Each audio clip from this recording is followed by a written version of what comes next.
Is everyone happy after some technical difficulties? Speaking of technical difficulties, the controller is not working again.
Because we're here. Because we're here. So, yeah, Metal Gear Solid 4 again. Again, with feeling. Yeah, not... you hear Dep, that is, you know, hey, we're moving up in the world.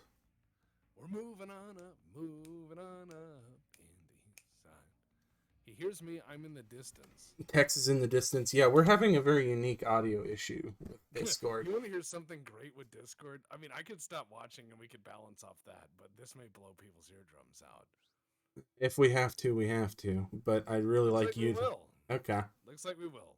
Well, All right, so stop streaming in here, and yeah, welcome to this really fun audio problem. yeah, that's a unique one.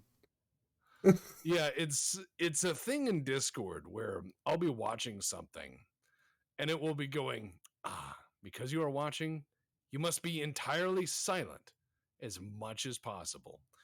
And you go, why? And it goes, because. Because.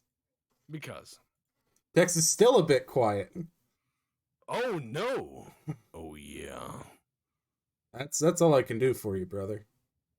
If Tex is still quiet, then you need to turn up the volume. How about now? Hello. My favorite is when people go, both of you are quiet. And I go, turn up your hearing aid. Everything's too quiet. Volume up. Better. Yes, indeed. Okay. There's no in between. It's quiet or peeking into his mic. Sometimes both. All right. I gotta walk forward to get these fucking P90s because they are money. Yeah. Well, I mean, it's about these things, right? And Kojima, in his attempt to make a very realistic war economy, has instead built a system where I walk forward to make money.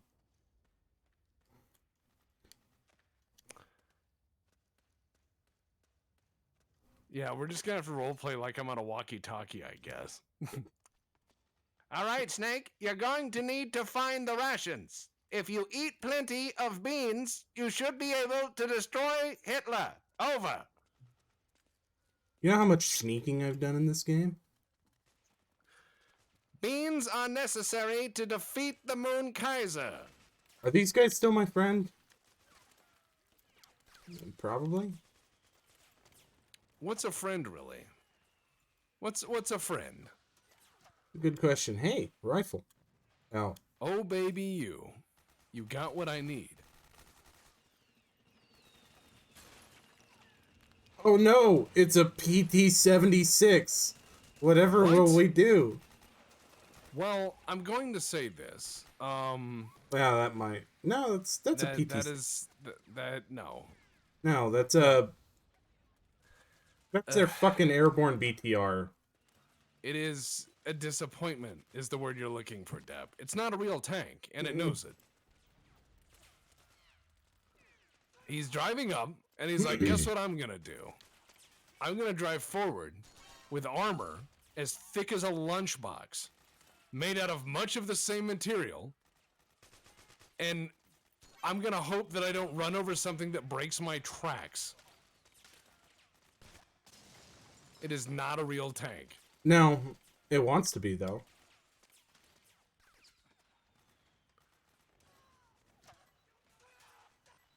We're just gonna move up with the not a tank. Not a tank. Here, I need somebody who's around in the Cold War.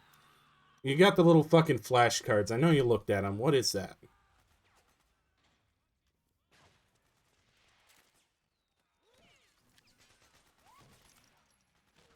Well, I mean, okay, you've got. What are these guys doing? Like, what is this operation over? I mean, what are they even fighting? It's the Middle East. It's just always fighting, Tex. How did you not know this? Well, usually armies campaign over, what's the word? Objectives. Yeah.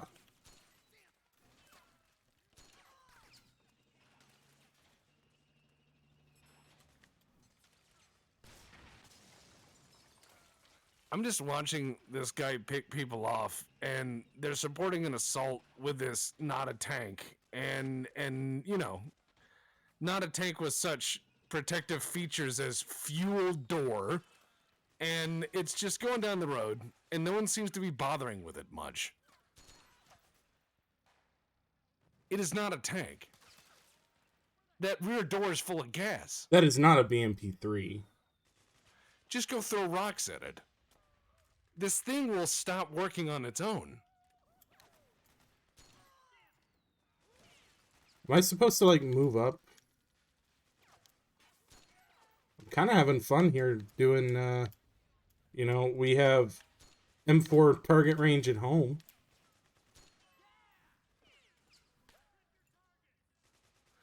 I'm just gonna say that. I mean, you're just sitting here. They're walking by. You're giving them a little, you know, just a little bap, bap, bap.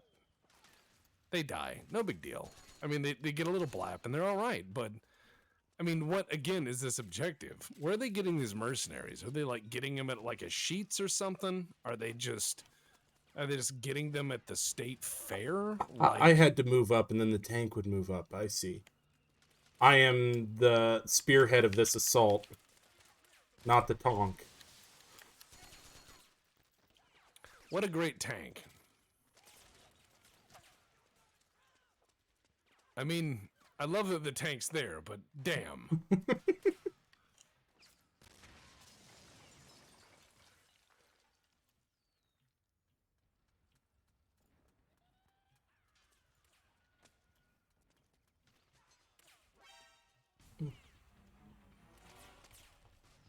I mean, this seems to be in that same place where they shot a lot of Hollywood movies. It's just random terror town. It's anywhere from it's just this generic town where sepia tone and people fight.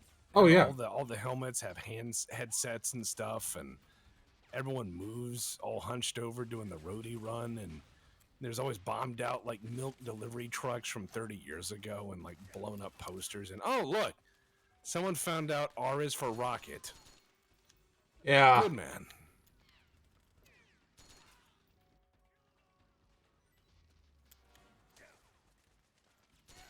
Well, remember, How these you are... just. yeah, I'm just Just standing in the middle of the road, shooting people and then taking their guns. this just in: enemy super commando using cover of noon to defeat local forces. I believe these are French mercenaries that we're fighting this time. Unlikely, they have not surrendered.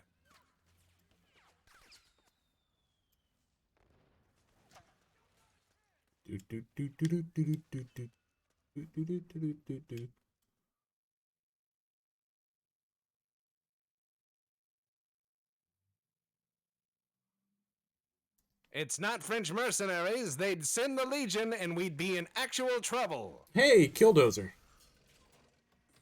Nope, not big enough. No, it's not a D8. Look, man, this guy's not even with the rebels. He's just trying to get to work. Like he's not even with the rebels with Killdozer. He's just like, guys, quit following with his fucking guns. I'm trying to get to work. I gotta fill in the road. Come on. Come on.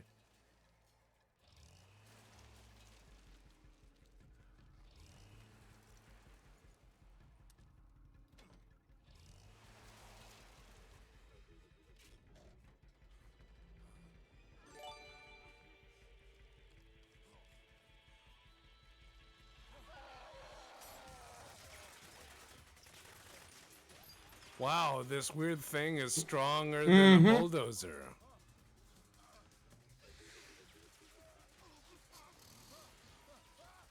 Why?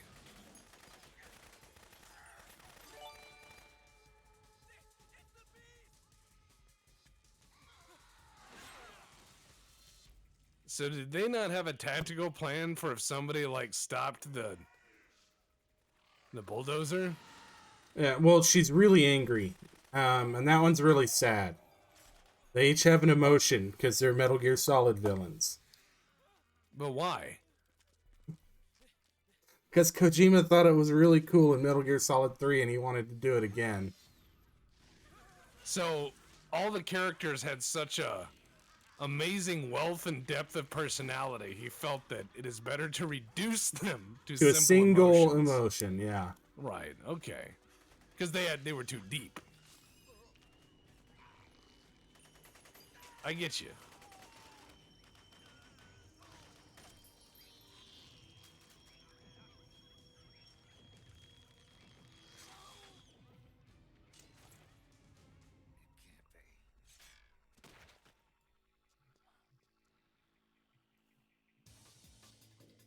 Oh no!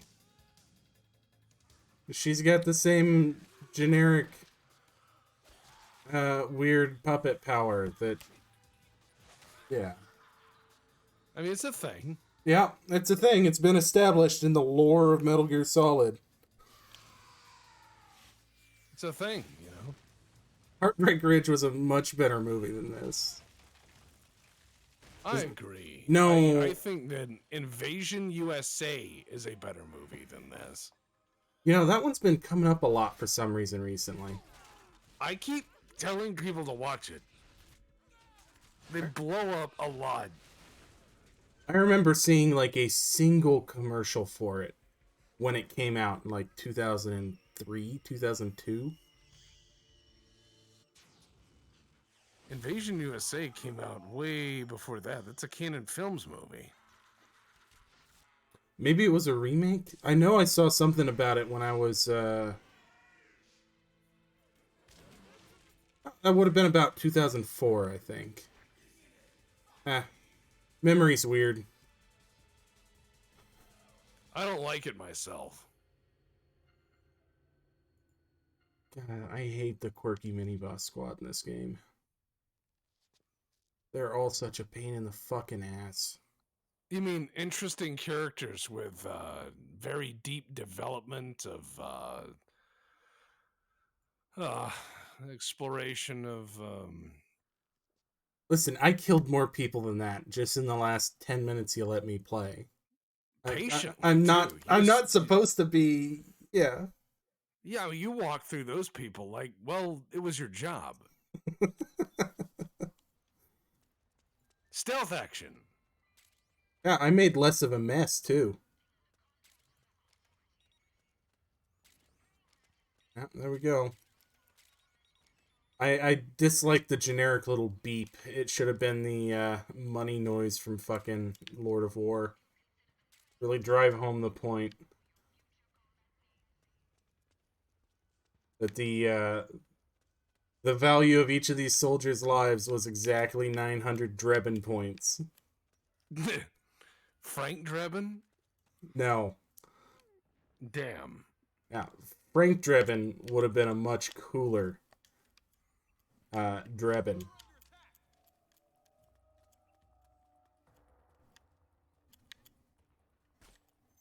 No, God, I hate the PS4 controller sometimes. It was a good controller for its era, but it was complex. Well, and it's showing its age. It is. I'm going to be right back. I need to grab something quick to eat. My Hey, stomach is making noise. yeah, they have no idea where I am. Somehow.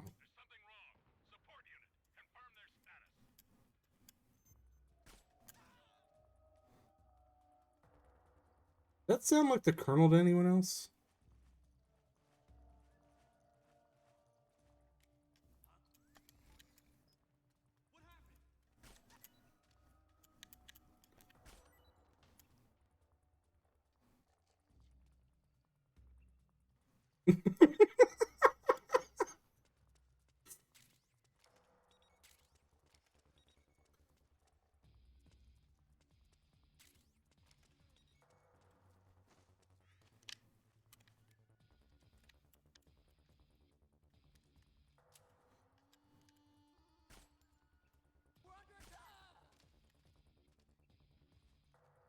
I had to turn the sensitivity down a little bit on this controller because I've got a one of the sticks has some drift in it. I had to increase the dead zone.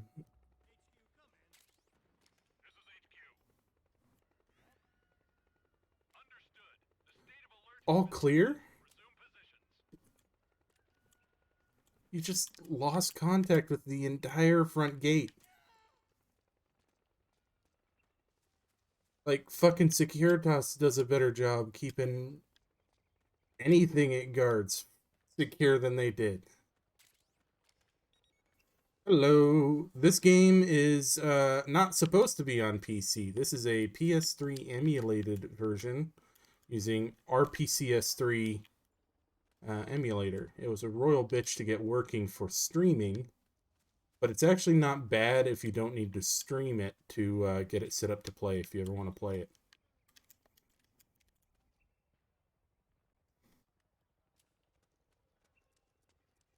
Got 156 rounds of 45 on me in 7-round mags, apparently.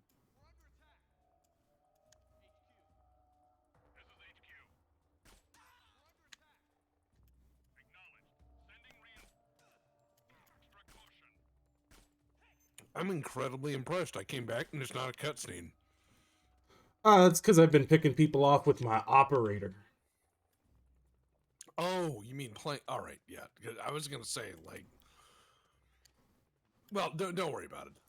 As I told them, Securitas did a better job of securing this facility than anybody at that front gate did. Oh yes, give me the truck camo suit. What?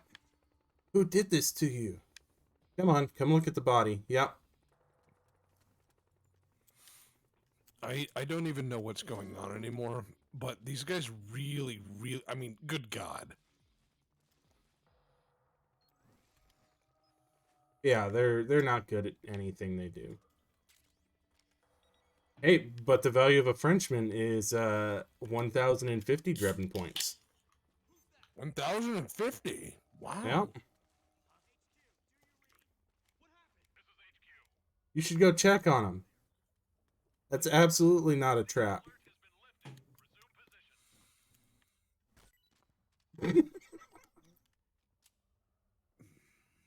Somebody thinks 45 is really impressive. Wow. You know, you really should move to 45 just to put him down in one hit. There we go. Nut shot for the fans. Is that everybody?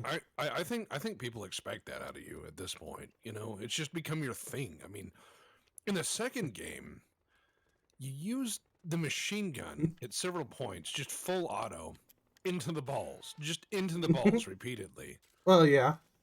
And? I'm just catching people up who haven't been here. I'm not judging. I'm just saying this did happen. I did it a fair amount in the third game too. I think we just got tired at the third game because of the slowdown, and you know. Yeah. Oh, I'm out of suppressors.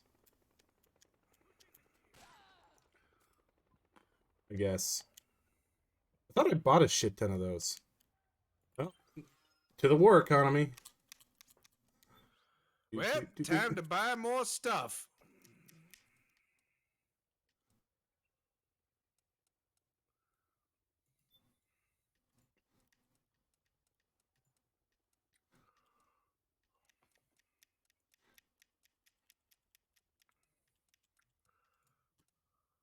Yeah, that'll be 30 Form 1s, please. God. Can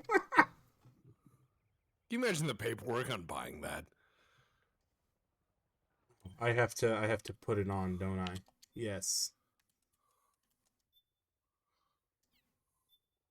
There we go. Customizes L2.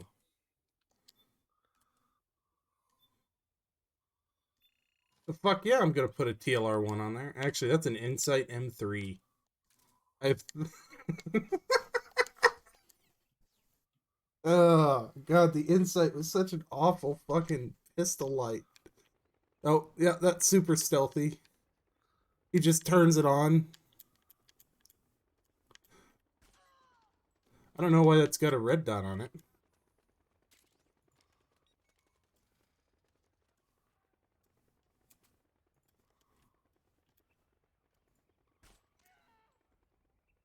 That's a good shot.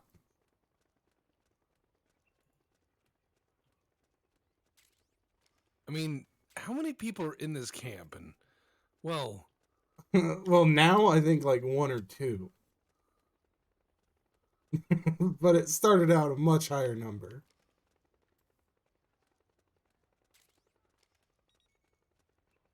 Ah, there we go. Do. Yeah, there we go. Back into the cutscene. You merely adopted it, but I was born into it. Unscrew the suppressor and shake out the noise filings to reuse it. Yeah. I've slaughtered over a platoon's worth just with this operator, yes. yeah, I mean, just walking around murdering everyone, and it seems to be working just fine. So I can't, you know, criticize here. Oh, Metal Gear.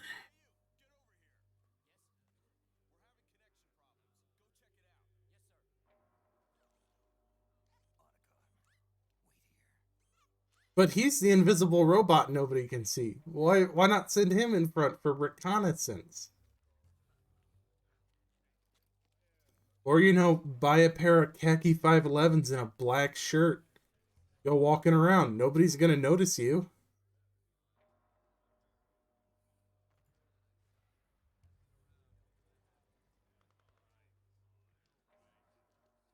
What are these people doing?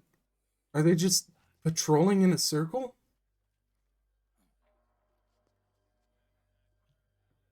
They seem to be really driven.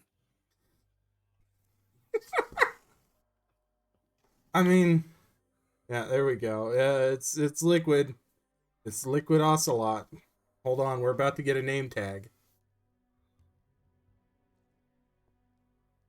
Oh no, he's got Google Glass. Whatever will we do?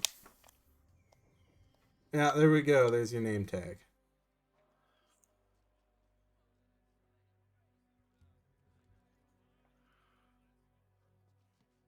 Oh no. The good guys are dressed the same as the bad guys. Whatever will we do? Hey, you're just gonna call him on a prick 77? Yeah, just ring him up. Ring him up. I mean, like, maybe it's Sync Gars. Just ring him up. No big deal. My mission is to inspect the PMCs. I'm not in a position to take action. All I can do is stand by and watch. I can't help you, understand? I'm a peacekeeper, here to keep order. I'm an agent of chaos.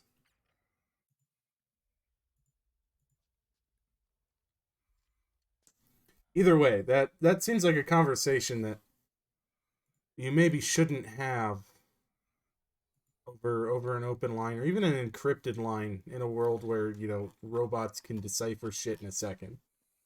Or, robots are in your blood? Yeah. Inspector, these PMC have failed. Hold on, if you guys are just inspectors, why are you running around like you're super tactical? Is this a surprise inspection? That seems like a really bad idea.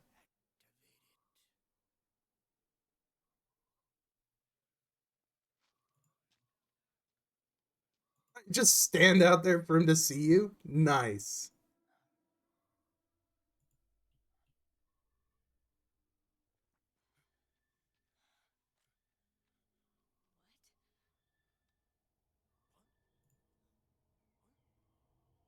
Huh? What? I need generic questioning and quizzical noises from like 80,000 people for this scene. Put the casting call out. Every time I see him and people start acting like he's a well-written character, I just start screaming inside.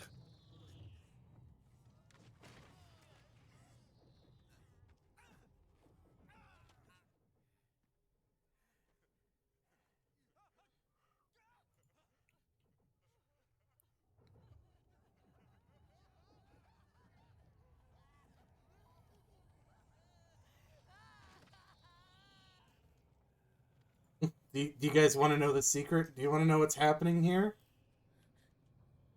They're being disconnected from the SOP nanomachines. They're experiencing all of their suppressed emotions at once. That's really what it is. I'm not shitposting. All their emotions hurt. Their emotions hurt so much because they're hardened soldiers and they've killed so Everything many hurt. people.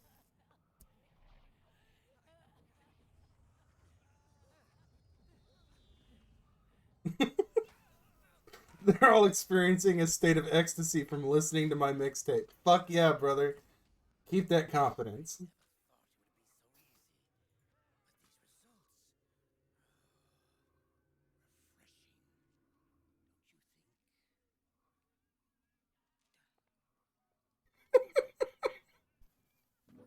God damn. Talk about a bad date. It's a bad time, generally.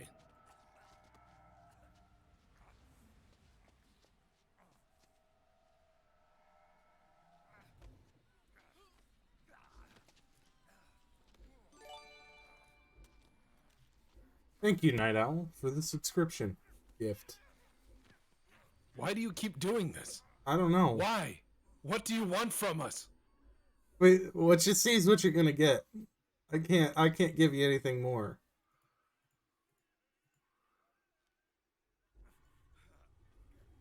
Why do you How want did so it much from us? how did it take this long for him to notice him?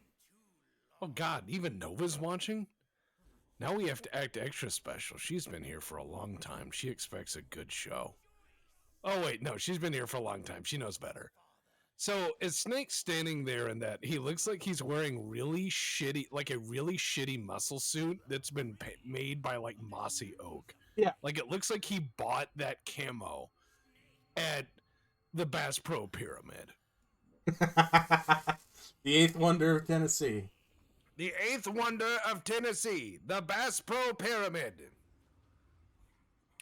It just doesn't look that good. And standing there with a 1911, he looks every part of that joke. Yeah, he does. You guys can't hear Doubled Halo? Can everybody else hear? That's the first time I'm seeing that. Oh man. Yeah, Games no sound volume. too long.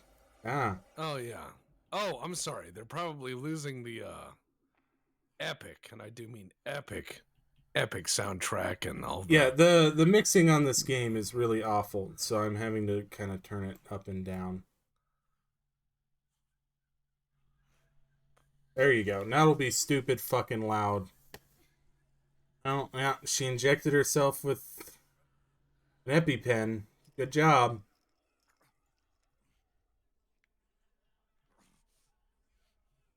Snake, if you won't be a prisoner to fate, then go.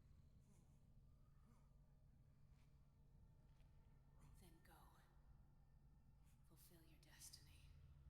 But wouldn't that be being a prisoner to fate? I just don't If you have I a mean, destiny, isn't that fated? you know, that's a good point. Like, are we working for or against fate? Is fate is I mean, what? Well, there's a fate. Monkeys, soda. Yeah. Monkey has a diaper. You know, this only happened because we let the weird monkey guy inject us with that thing. Oh yeah, that's what we needed. We needed a CSI Miami sunglasses flip. That's what this game needed. Thank you, Mr. Kojima. Truly the artist that everyone says he is.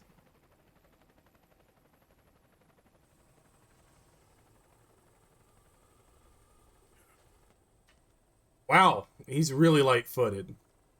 As in on wires light-footed. That was impressive.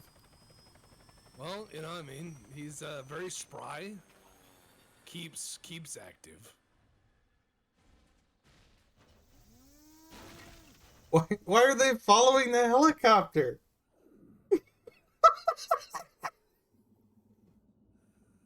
What in the fuck was that? Don't worry about it. I mean, you know, it's a thing. It's Johnny shits his pants. Isn't that joke funny? Well, I love when he poops. That's really a Yeah. That joke never gets old. it's a thing. Liquid Easy, like his shit. Yes, please God, save the game. I need to save it more often. I keep forgetting. Why, you don't want to go back to fun? Yeah. Oh, hey. Yeah, I forgot that one of the things I had to do to make this work was I couldn't install all of the game acts at once. So we've got to sit through the cutscene where it tells us that smoking is really bad, while he looks just cool as shit while smoking. It's the Marlboro Man fucking smoking warning. He smokes like somebody about to interrogate somebody. He Yeah. does not smoke like somebody who needs a cigarette. No. Because somebody who needs a cigarette will smoke them end to end while pacing. He smokes like he's going to say, "Well, Dr. Jones, you will find that the amulet is under our control for the last time." Yeah, okay, we'll wait for the smoking is bad warning and then we'll move on. The smoking is the worst thing when you're looking for the treasures. Remember, kids, if you smoke, you'll grow up looking like Snake. Yeah, at 35 like he is. Yeah, okay. Yeah, I'm bored already. I'm not gonna say that smoking doesn't have an effect. It's bad. Don't do it. Smoking is nearly as bad for you as this plot. Yeah. I agree. Yeah, Tex is entirely in the base. Do you guys have base turned down, maybe? So oh, hold on. We're doing our flying mission briefing in the not C-141 Starlifter. See, we skipped this for the first act, so we just went into it blind, but now we gotta sit through the next three. Well, I mean, that's how it is. How did she break the yolk that bad from like a foot? Oh, both of them. She's just like throwing them into the plate. Yeah, it's like that. This is your brain on drugs thing, This is a kind of breakfast you make when you hate your husband but don't have the heart to tell him to his face. That's rough.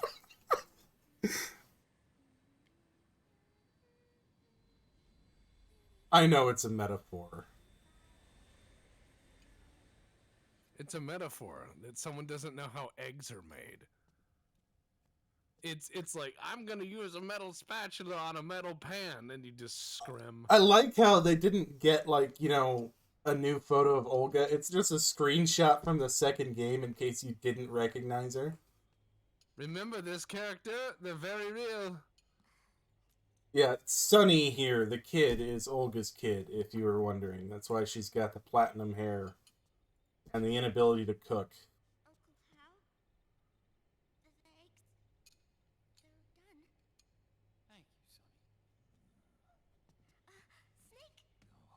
So, back from the dead? There's a scorch mark on that. How do you scorch the top of the eggs?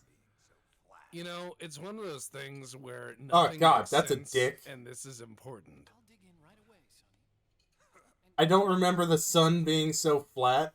It's in the sky, Snake. What shape is it? Hey, Sonny. Snake's like, oh man, these nanomachines are killing me, as he smokes 12 cigarettes. How long was I out? A whole day. Wow, that's really specific and yet also not especially accurate. It could have been Meryl and her boys. Like, does he mean exactly 24 hours? Does he mean that it's now tomorrow? That's a good question. Got away. Yeah, sorry. I'm setting the controller down, so I'm going to miss a lot of those flashback Total exits. kills, 182. Stealth operation. And I've eaten one item just to see what it did. It looked like the PMC soldiers all went haywire. I've acquired 20 weapons. I thought it might be a form of ADS. Look at all this stealth. It's amazing. You've acquired 20 weapons. You've killed 182 people.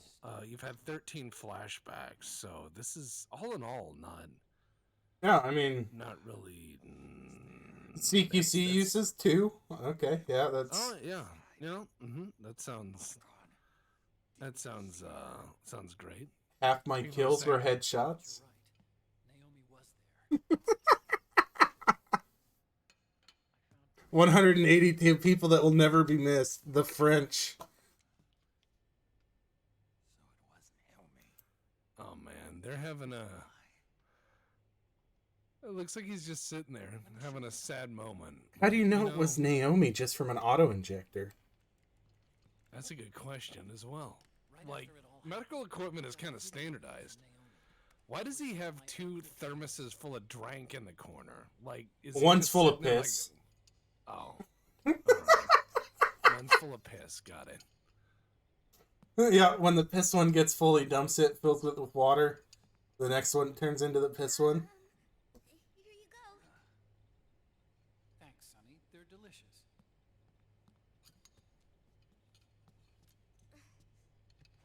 But you haven't eaten any. God.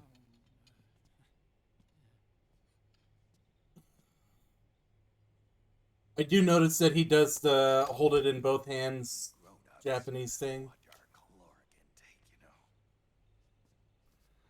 intake, I watched this whole thing, and I'm wondering what he's trying to communicate, and how I could say that in maybe fewer words and actions. Sonny, I just... I He's don't- communicating that these two people are not good people. That they... This is beyond not good with kids. They're intentionally being a dick to this 8-year-old. oh, like I know how to cook. Hey, check this out. He's just like, you know what I need to do? I need to smoke on this plane next to all your electronics. Because I'm an old dirty man. That synthesized either. Digitally synthesized. Man.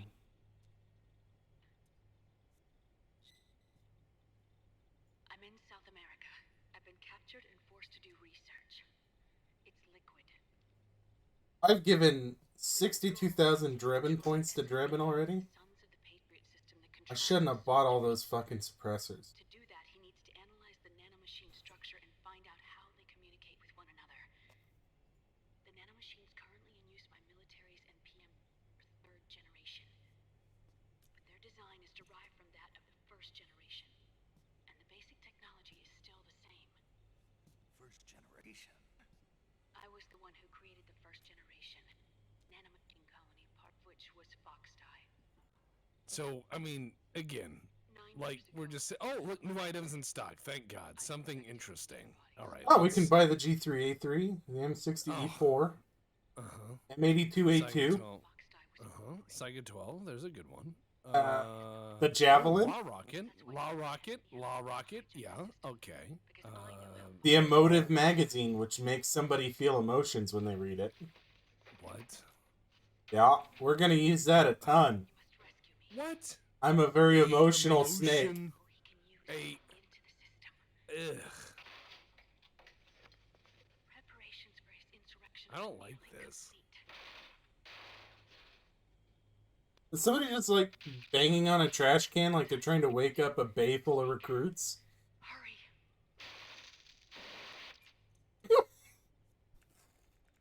Naomi, her location data in a separate file.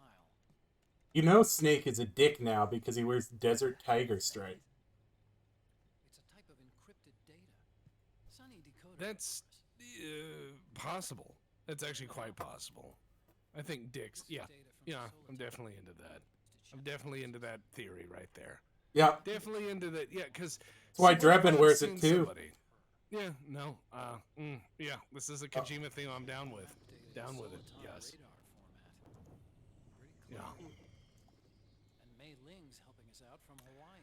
Yeah, Morgana says, for God's sakes, don't buy any more guns until that child has a working kitchen. Why not, like, a functional family or supervision? How about that? I don't know how Soliton radar.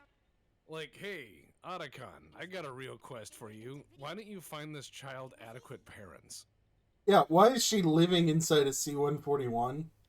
Like, if you really cared about the future of the world, maybe take care of a child. It's Campbell. Maybe do something responsible as an adult. And he's like, well, nope, time to take this child into a war zone. She can make eggs. And you're like, why? Years ago, Naomi was detained by the authorities and arranged for her escape. We're very responsible people. You took a kid into a war zone. Metal Gear Solid 7, The Quest for Parents. I suspect it was actually liquid. Why is Otacon's wallpaper Raiden? Because he's a fanboy. He is a big fanboy. He's a huge fanboy. He's like, buy a Zura! Oh, we're about to meet Raiden. Don't worry. He's really, really good. You're gonna love him. Actual proof. There's an ongoing between the new regime put into power. I don't know why the audio's clipping. I tried to fix it. It only happens in these cutscenes, which are generated in engine. They didn't pre-do this. I don't know why they rendered it in engine. Because Kojima sat back and he had a conversation. And that conversation went like this. I'm going to put these really long cutscenes in this game. And everyone had to agree. That's the conversation Kojima had. So they put these really long cutscenes in this game that convey some information here and there. Here and there, some information is in fact conveyed. But in between, yeah. And some people have tried to tell me,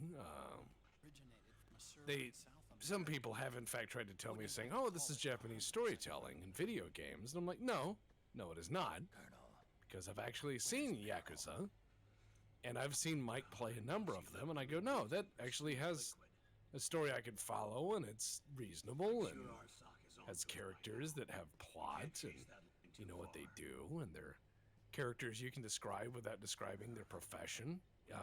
You can even describe the characters without describing their names. They actually have contrasted feelings, emotions, dialogue, characteristics that are remarkable. In most of Kojima's games, they're just paper dolls that look a very certain shape, but ultimately contain nothing.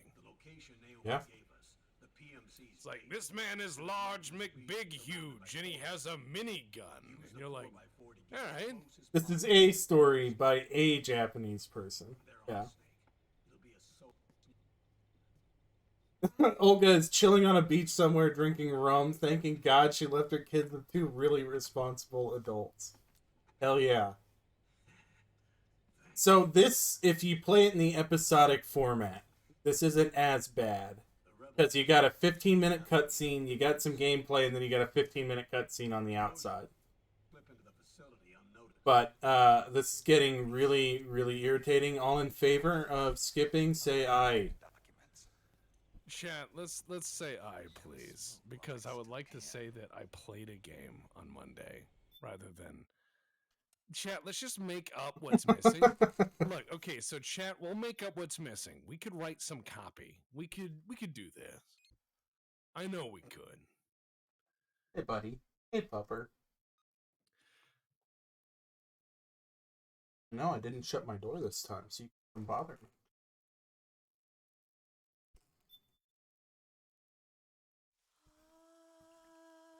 Yep, people are redeeming Pet the dog as soon as Dep starts talking to it. Yeah, I'm petting the dog. Okay. Once we get through Metal Gear Solid 4, what are we gonna do for 5? That's an excellent question, because 5 can drag on forever if you want it to. 5 is indefinite. It doesn't really have an ending. There's a second dog. Hi, buddy. We just have to decide, like, where is the end we are okay with. You know what I mean? Good puppy. How deeply are they involved in all of this? The Patriots, you mean? The data we got from Arsenal Gear was a load of crap. 12 founders who have all been dead for 100 Yes, years. Dep is petting his dogs. Yes, I have 2 pups. If the purpose of this battle So here's my question: like, what are you gonna do when we get to 5? Like, what's our plan here? Probably we will just run through the main storyline real fast. That'll take probably 10 to 12 sessions. Because it's There's still not a lot. Yeah, it's not a lot of the main story, to be honest. Like, I played 5 most of the way through of what, because I stopped playing it. I got bored, and I told people where I stopped playing it, and they go, "Oh, that's the story." Like, that's pretty much the main story. And I was like, no, there's got to be more. And people are like, no, that's pretty much it. So that was disappointing, to say the least. This is really awkward. Watching Snake crawl around like he's... Look, Deb, he's trying really hard. He's very old. Yeah. Oh, here we go. We're doing the hump movement. What is Snake's actual, like, military record? Like, how did he get into this work? I believe that he was originally like a ranger, and then went Delta, and then got pulled for Foxhound. And that is like 3-year period when he was 20, and then everything since then he's been freelance as part of philanthropy.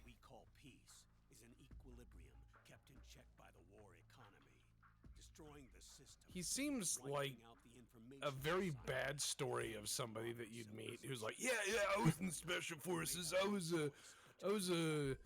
a green ranger. Oh yeah, the hump crawl. We can do that in game.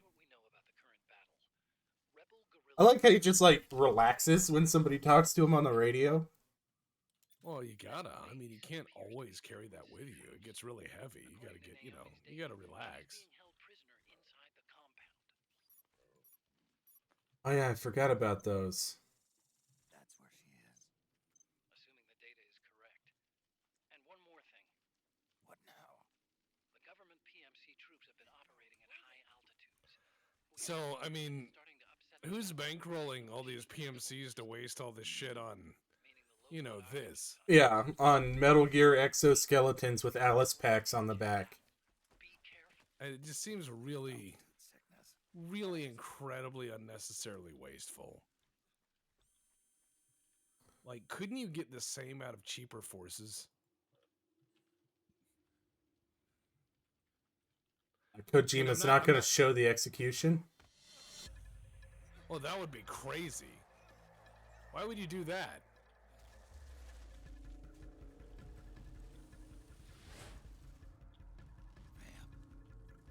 They call him that not because he's a vampire, but because he's bisexual. I have to reiterate that because that's a story point in the second game. Right. Because Kojima. I don't understand why he writes most of the things he does, because you know that he has a bunch of people around him at any point that'd be like, dude, no, you can do better than that.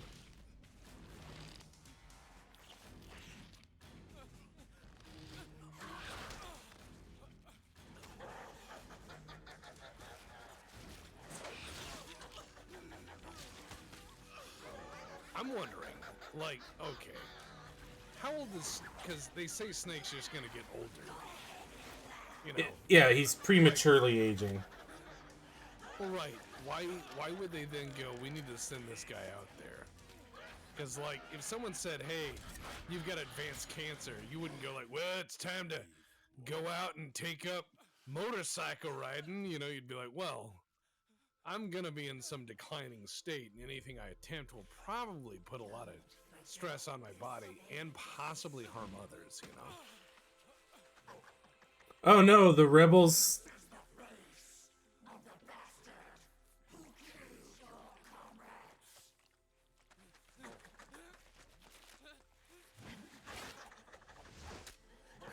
Here's my question. What are the rebels rebelling against? Like, I've not seen any, like, paraphernalia or belief system or... It's South America, man. They just rebel. That's what they do. Oh. Well, if it's My Hearts of Iron game, yes, they will.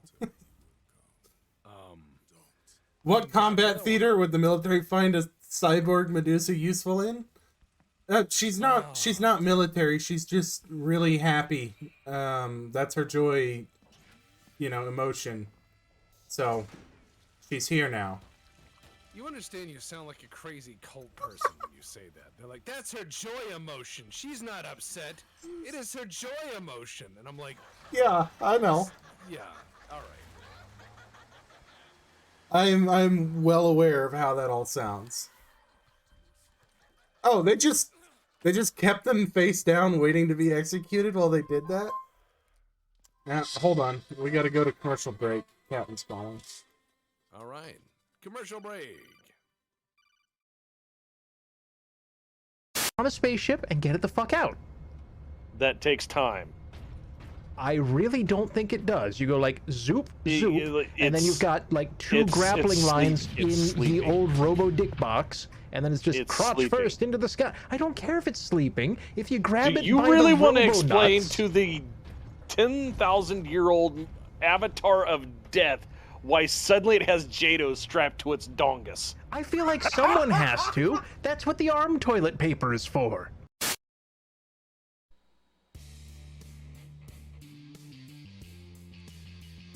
Hey kids, do you like breakfast? Yeah! Well, you're gonna love self-heating maple bacon breakfast logs from Randy Checkers. Cool! That's right, kids. Just crack my log like a glow stick and watch the magic happen. Delicious breakfast perfectly heated in less than 30 seconds. Move over, Jimmy Dean. There's a new sausage sheriff in town, and his name, Randy Checkers. Warning. Randy Checkers maple bacon breakfast logs contain substances known to cause cancer in the state of California and is part of a balanced breakfast. Randy Checkers maple bacon breakfast logs. Hell yeah!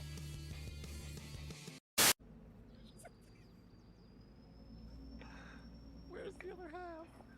Oh shit!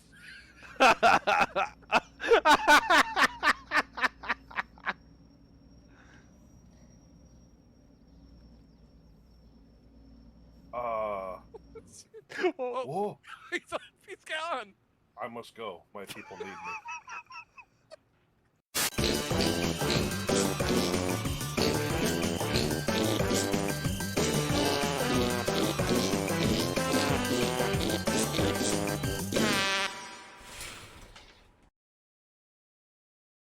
G17 to Delta. Come in, Delta. G17 to Delta. The Order of the Imperial Oath reports a subject levitating and speaking in tongues in their lobby. Delta, please respond. Delta, do you copy?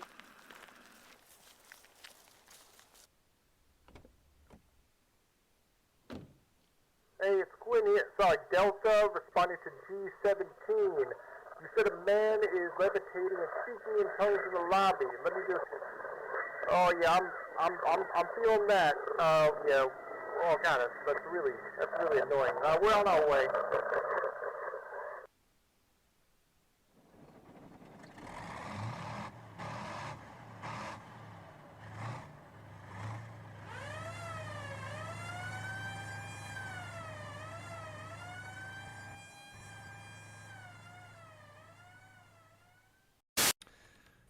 Yep, that's correct. That's what they do. God, he even runs like a fucking stripper. How many strippers have you seen run, Deputy? Oh, they're fast in heels, man. You gotta be careful. Welcome to my theme park.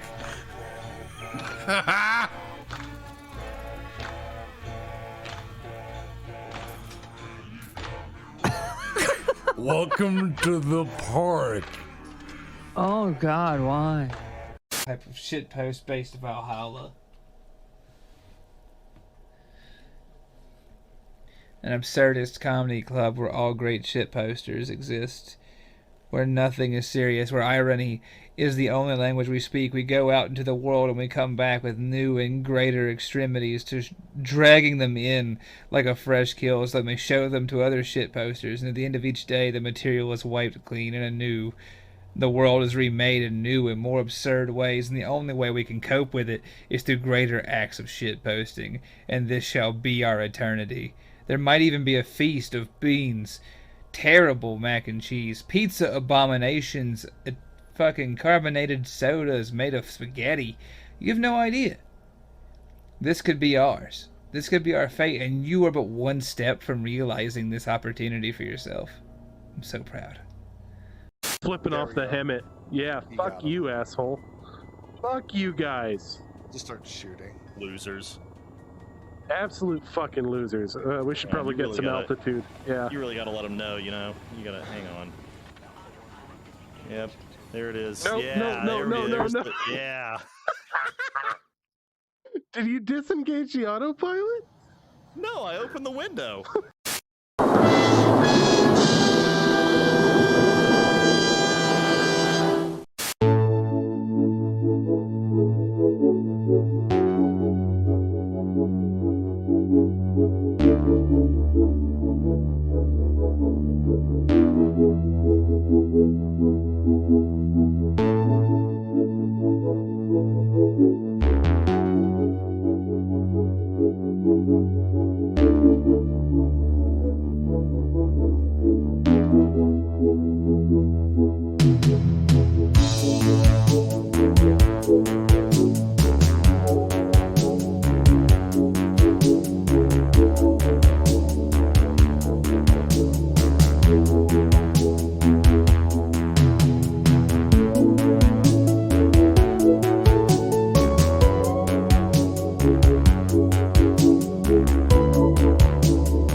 Gentlemen, apologies for the black screen and the void. I didn't know it would go to black screen. I thought it would blue.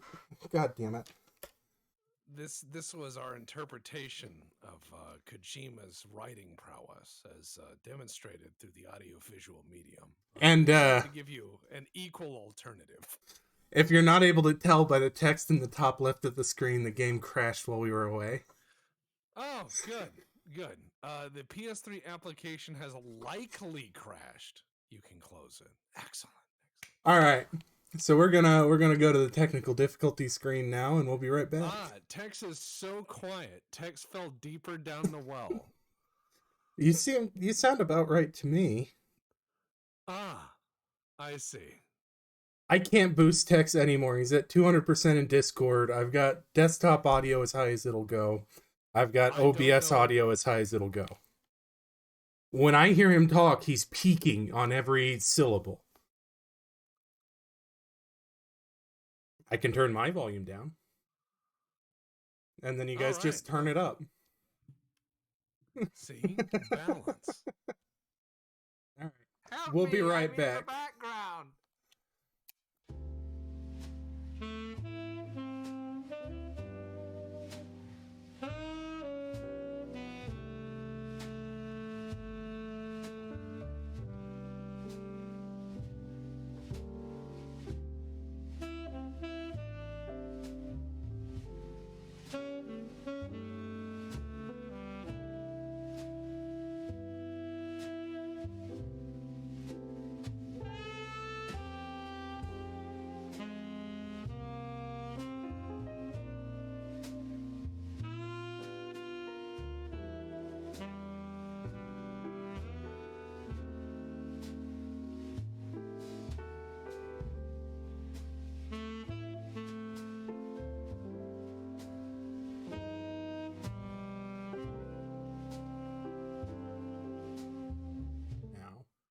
Okay, we should be coming back in. Okay, I apologize for that. So what happened there is Dodge makes really complicated trucks. They do. They make million-mile engines surrounded by $100,000 trucks. Yeah. Or maybe 50,000 miles worth of truck. My work truck last night had a headlight go out on the driver's side, and I'm like, okay, I can do this. I pick up the right kind of headlight, I think. Go in through the fender well, like on my last previous generation Dodge that I own. And there's a cross member in the way. So I'm like, okay, they changed something. I just got to go in from somewhere else. Can't find anywhere big enough to put my hand. So I Google it. You have to remove the grill to remove the headlight bezel to replace the bulb in the headlight. I can't remove the grill because there's a push bumper in the way. So I had to disassemble the front end of my truck on my time off to replace a headlight bulb, and I now have to put it all together. The captain called me because the county gave me the wrong headlight bulb from Sylvania, and I had to get a new one picked up, and he brought it to me. So American law enforcement. When I'm done here, I get to go reassemble my truck so I can go to work at 9.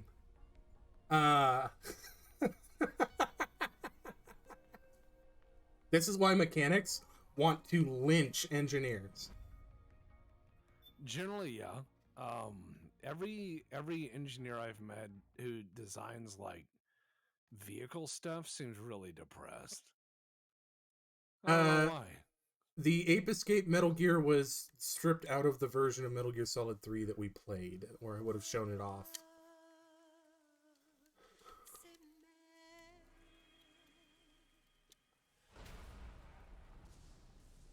Yeah, no, that... I can muddle my way through most mechanical things. I own a fucking Russian truck, for God's sake. Yeah, but it has like 3 moving parts, and one of them is a wheel. Exactly. There's like 5 wires in the whole thing, so I was able to rebuild the fucking... rebuild the wiring harness myself. won't leave us alone. Well, you mean the wire? Yeah, the He is wire the wire. harness. Yeah. No, there's 2 of them that go back to the rear end for the taillights. There's ground off of each of them just onto the body. And, yeah. Read what Iron Phoenix 617 said, Deb. That'll make you feel better. Dep, that sounds like most modern automotive engineering. I know, and I'm tired of it. Taking command of the Missouri, apparently. The Missouri? That's a World War II battleship. Transylvania? Yeah, I know. I probably pronounced it wrong. I hear it's now being used as a virtual Transylvania. Yes, I was a CNC machinist for a while. I hated the engineers then too. I know what you're saying, brother. Or so I hear. After the mess at Shadow Morisiki 5000 upright mills. Even so, Those things were monsters. that's pretty impressive. Rumor has it she caught the eye of some lecherous old admiral who got her promoted. The G-Wagen, you know, I had an opportunity to buy an Argentine G-Wagen that had bullet holes in it from the Falklands. And I just didn't have the money, otherwise I would have. No. At this point, I've got no need for any more training.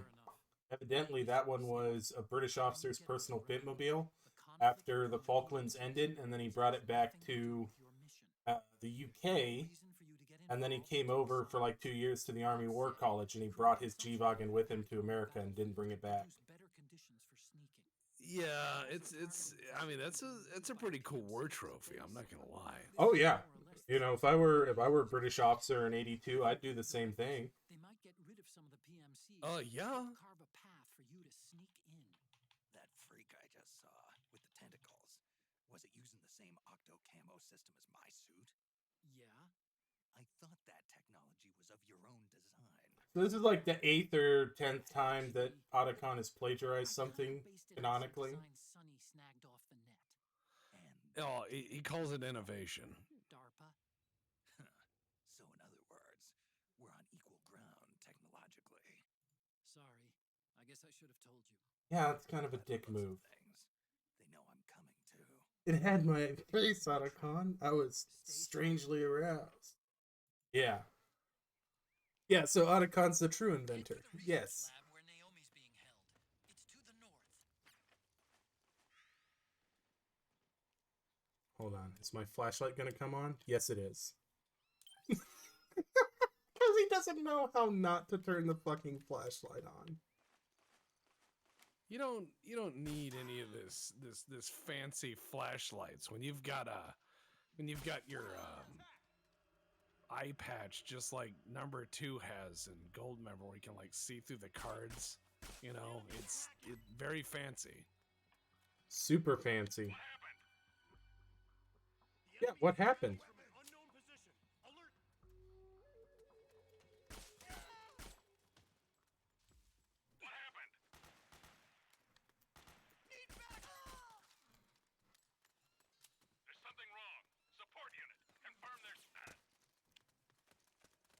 I've just started a rebel uprising. Just a minor rebel uprising. I mean, look, all we're doing is helping the locals seek their already started drive to, independence. And don't worry about it.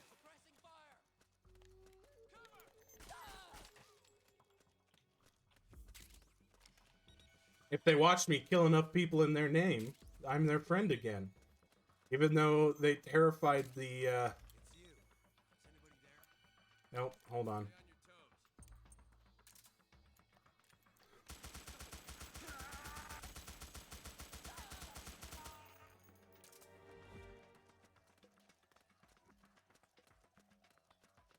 Now the downside is, if I want money, I gotta get these guns before the rebels do.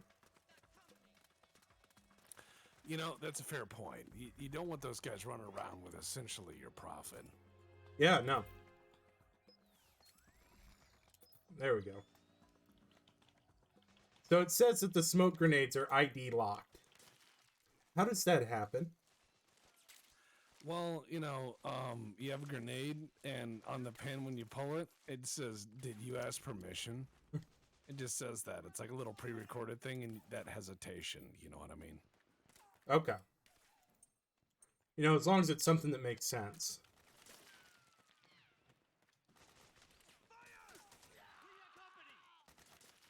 Oh, people are dying? That means money. Help me out here! What was that for? Sorry, brother. Oh, fuck yeah. What's going on? Just start running around, grab them guns, and let's upgrade to G3. Let's join the G3 gang. Yeah, give me a second. Oh, I guess I can't get that Petro bomb. It's okay, I bought like 80 of them, I think.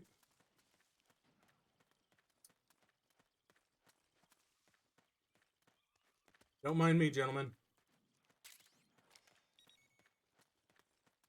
Alright. G3 gang, G3 gang. We don't need the M4 custom. Let's we got G3A3. Can I customize it? No. I can customize the Mac 10 though. Why can you not customize the G3? Oh, fuck What yeah. is this? Well, Kojima clearly thinks it's an obsolescent platform. Oh yes, and the Mac 10 is tippy top. Tippy top the Mac 10. That's why I put it in 5 when the house clearing guys, you know, just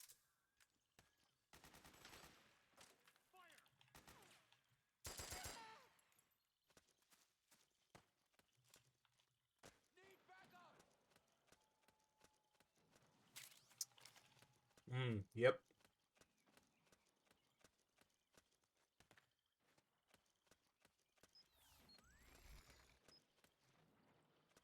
Come on, come on.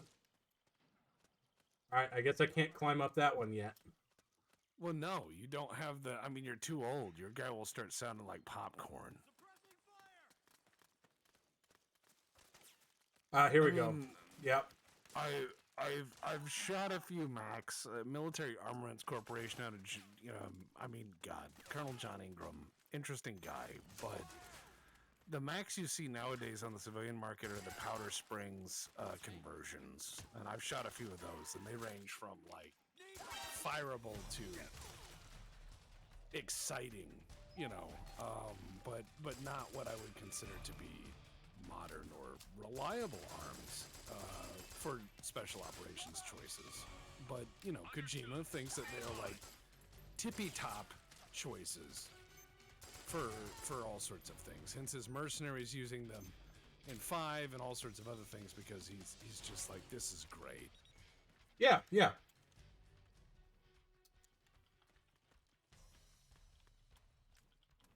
We've got contact!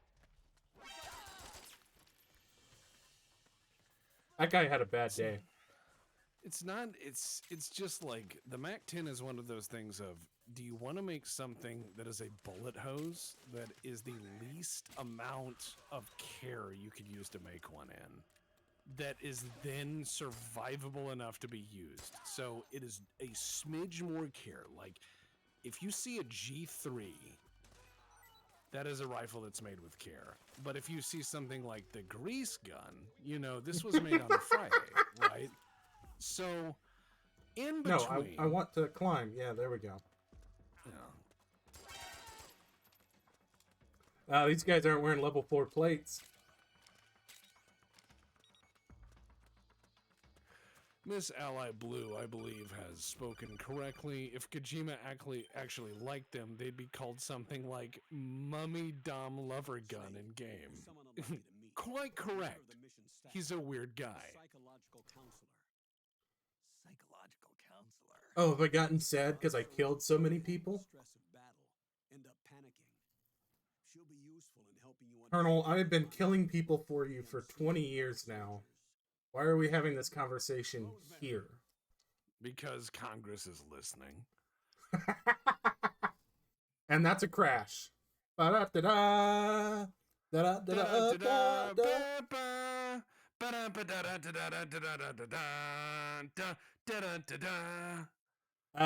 The man from France. I do like the PTR 91.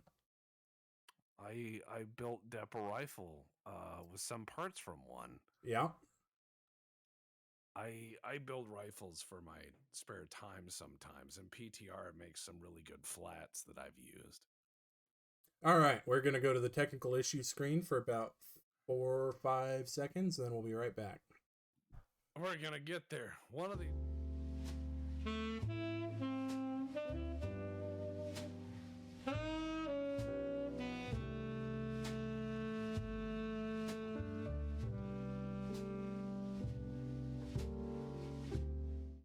All right, we are back. You know, I'm just going to say this. This is the Kojima experience. I don't think we're missing anything. I think that we're having the full Kojima experience. Indeed. Come on, you want to talk to the guys? No? No, you don't?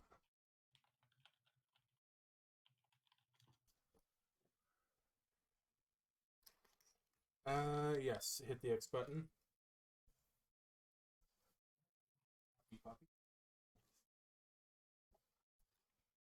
I know I made an excited sound and that's why you guys came in, but it's not time yet.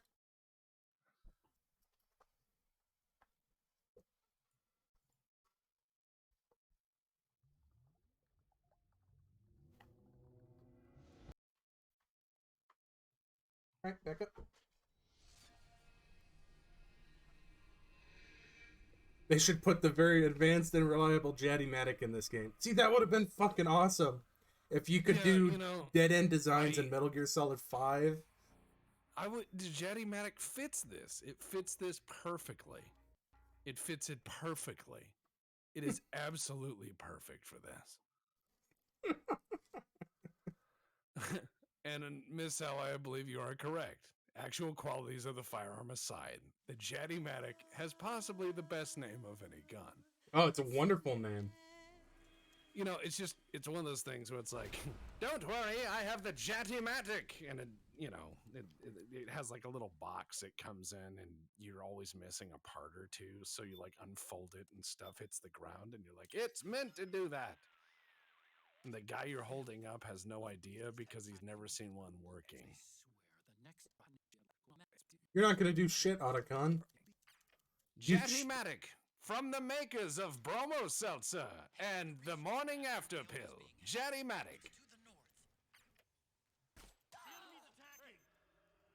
Jaddy-Matic, because seatbelts are for losers. Jaddy-Matic, folding guns are fun. Like, what would you use to sell it, really?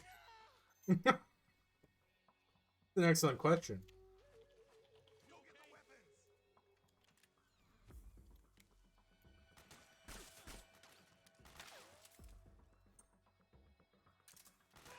Jaddy-Matic, off-axis boat travel blowback because it's awkward.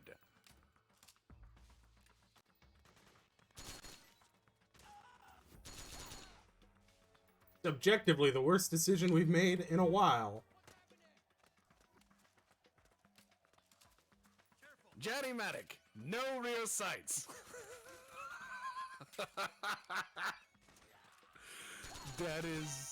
That is the best and most telling thing of that gun. Is there like rear sights? Nah, yep. Why would you need those? Why? Don't mind me. I'm just the man that freed you. Spread my name and virtue across the land, citizen. Jaddy-Matic, fire selectors are for losers. You know that thing has a progressive trigger, right? Uh-huh. So it's like squeeze for target, hold for aircraft.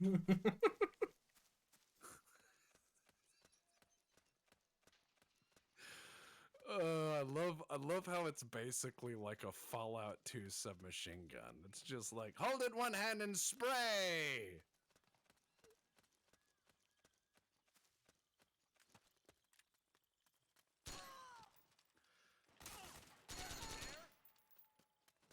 You know what's really crazy though? What? I can tell people something that'll blow their fucking mind. I know there's some gun guys and gals who follow our work, but did you know For some that reason. Norinco? Well, did you know that Norinco made a copy of the Jetty-Matic? I did not. Norinco Model 411. It's a copy of the Jetty-Matic, and it was also in Tokarev, like everything else they make. You know, So I can actually get Norinco behind made that part. Norinco made a copy of the Jetty-Matic, and it was in Tokarev as well. Norinco Model 411. Mr. Tex knows things about guns. You do. You're a very knowledgeable gunman. Well, it's like that one time where you were saying you were trying to test me, and your question was like, you had told me that you wanted to collect all of the SIGs, and you gave me the list of all the ones you had, and you were trying to see if I could name the rest of them. And I did surprise you by knowing of the Norinco knockoff in Tokarev with I think it's a 22-round magazine. Yeah. It's something ridiculous. Madam, if you're a girl with low standards, may I introduce you to Keltec? Keltec, because Husqvarna and cocaine work together.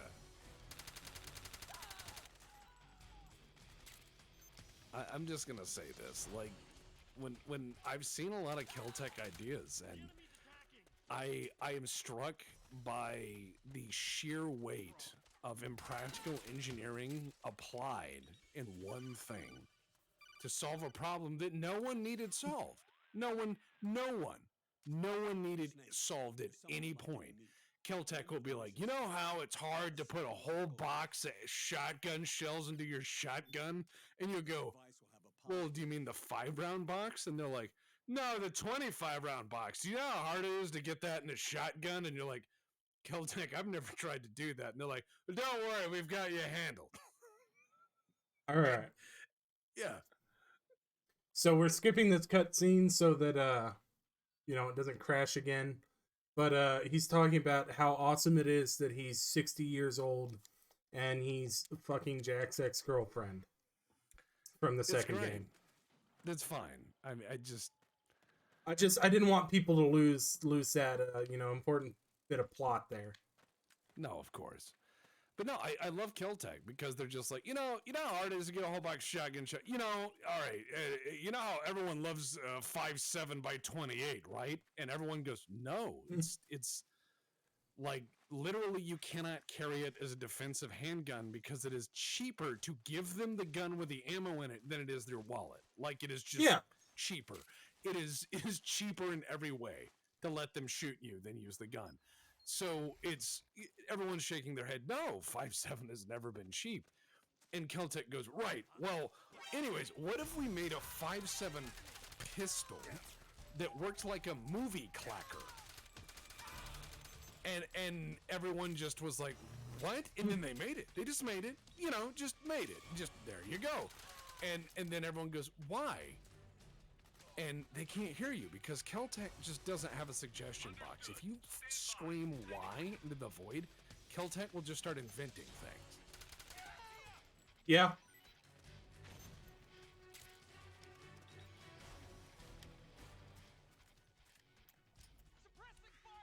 Oh, I'm through all my 45.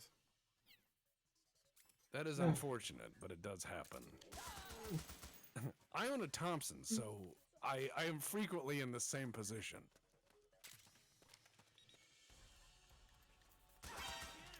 That and the other issue of Thompson magazine fuddery that is persistent.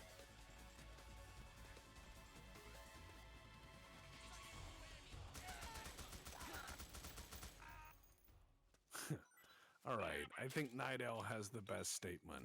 Keltec, because if we don't do it, the Moonanites will. No, I am far too high on Moonawana. Just, good lord. All right, so yeah, I've just murdered another platoon. I do appreciate that it marks tracer rounds for me in this belt. That's nice. It is nice. I like that. I like the fine details of Kojima games, the fine game design ideas. I'm like, that's really nice. Also, I am in one of the most ridiculous points in my gun collecting career when I realize I am trying to find replacement felt for my machine gun. Yeah, you are. It's one of those things where I'm sitting there going like, well, which of these felts is the correct felt for the Euler and the Thompson? No, Stallone never said the word Jetty-matic. Unfortunately. No, that would have probably cost money. If I were them, I would have had him fucking be in the marketing though. He's like, hey, you want to shoot a whole wall at once without aiming? Jetty-matic. You think sights are for losers? Jetty-matic. There we go. $20,000 and 45 ACP. I could go through that. Gets me 1,000 rounds. This is them COVID prices. Yeah, this is like in the middle of Far Cry 5 with a cop where we did the pre-COVID flashback for ammo. Mm-hmm. And it just started playing sad music for no reason. It was great. And this is my Jetty-matic. Imagine if he used that in Judge Dredd. Like if that was the Judge Dredd gun. So he just holds it up and he goes, "Fire!" and it just sprays the wall. Uh-oh. Are we not getting audio? What's audio? Jetty-matic. No, please tell me that this doesn't. Yeah, there's no audio. Why is there no audio? Jetty-matic is shot the audio. Jetty-matic. I am the Lord Jetty-matic. If you start doing a Stallone impersonation from that movie and you just keep blurring words together, it starts to sound like an alien. Yeah. Over there! Careful! Reinforcements should be here soon. I am your reinforcements, brother. I love really weird gun trivia though. Like, okay, here's a good one. What gun barrel is it in Connery's intro that is pointed at him that he turns and fires at? What gun barrel and rifling and pitch pattern is that? I don't know. It is a Smith & Wesson Model 15. Nice. And the only reason I know that is because I've had to work on enough of them. And I'm like, I know that one. Then I went and looked it up and I was actually right. So it's just what they had. But it's one of those little fun little bits of gun trivia. Yeah, fucking A. I would have never considered that it was probably a real weapon. No, it's they had a frame and they knocked the cylinder out and then ran the camera through the throat. And so if you put it all in perfect alignment, you get this really cool effect, which they carried over, I think, later on, which is static kind of card shot inserts. Yeah, which is what I assumed it was from the get-go. But no, originally Smith & Wesson Model 15, that's what they had. So, pretty common handgun at the time. And nowadays, kind of rare. If you can find a good Model 15, fucking keep it. Like, there's people like me who have the Model 10 because we just have the heavy, barrel, like, police squad gun. But people with Model 15s, that's a little classier. That's a little nicer.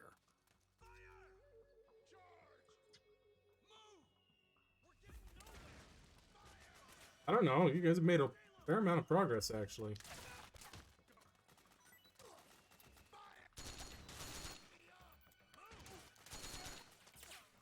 Now that I did not know on Night Owl. The guy playing Bond in the original gun barrel sequence was Connery's stunt double. I didn't know that, but that stands to reason. Connery's like, I'm not going to turn in this nice suit and ruin it. He's like, sounds like something Connery would say. Yeah. But no, when I always thought it'd be funny if like Bond's gun was not like the Walther PPK, because originally Fleming had intended like a 25 caliber Browning, and the guy who would later become to be like Fleming's gun guy was just like, no, it's dumb. Like, what is Bond gonna do? Like, corner the guy and then maim him? Like, shoot him 7-8 times? Like, eat him up like Swiss cheese? And then be like, finish the job with his shoe? Like, that's not a good Bond movie. So, you know, 380 is reasonable enough. 32 is reasonable enough. You start to get out of the mouse gun cartridges, but... It's because Fleming was actually a spy, and they didn't use their guns very often.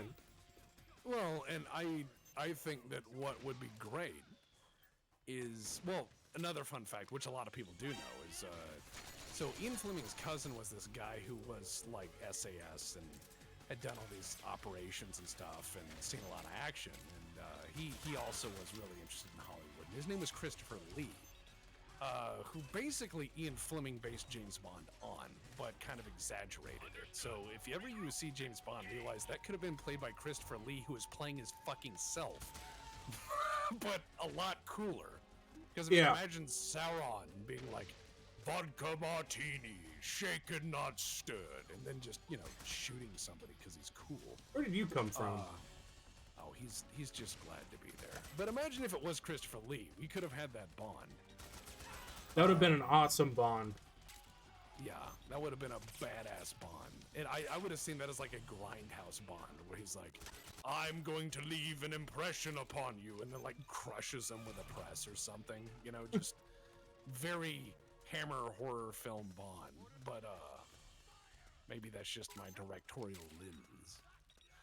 But yeah, I just imagine, like, what if Bond had been written by an American, and I realized that, you know, he would have been like licensed to kill, and then pulled out like a 357 Magnum. Yeah, we would have just gotten Jason Bourne earlier. You would, yeah, that's true. The Bourne movies are not bad. No, they're not. Very competent. They're very competently paced.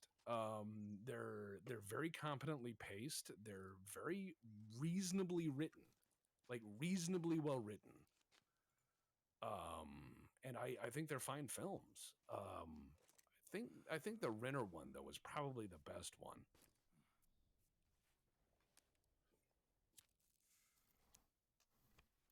I never saw any but the very first one. They're all worth a watch.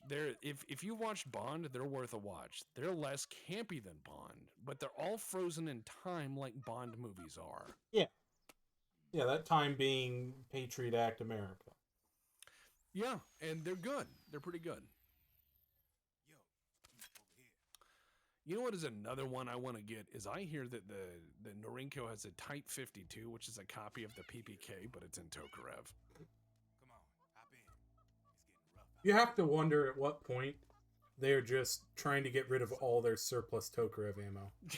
So you think that Mao was like, Tokarev will be made by the proletariat, and then like everyone did it as part of this crazy initiative. Yes. And so they're just sitting on like an Atari video game dump worth of Tokarev. I thought he was going to smoke after the monkey. I was like, don't do it, Snake. You're better than that.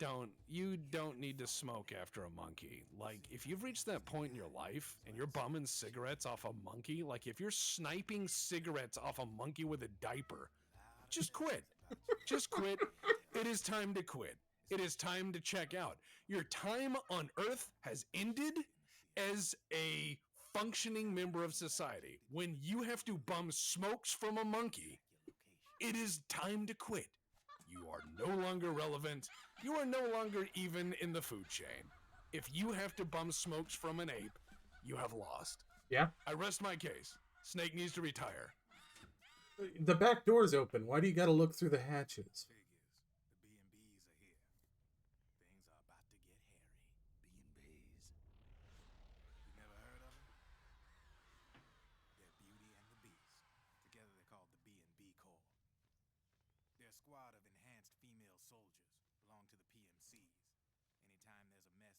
I know way too many things about Norinco products.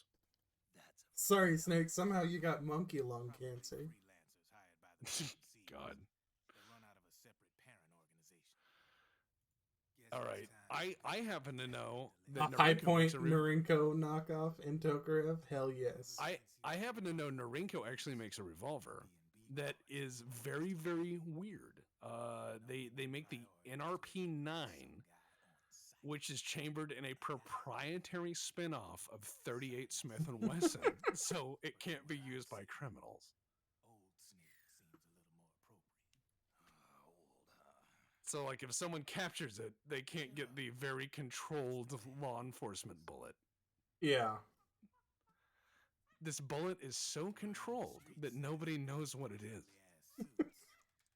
I've never seen a picture of this cartridge, and this is kind of my field. How's he able to do that with all of the rings on his hand with the squared edges? I just imagine this is what this guy thinks he's doing, but in reality, he's just zonked out on heroin in the corner. So is the monkey. Yeah, they're both on Narc Cola. He thinks he's really cool, but no. Narc Cola still has the Peruvian marching dust.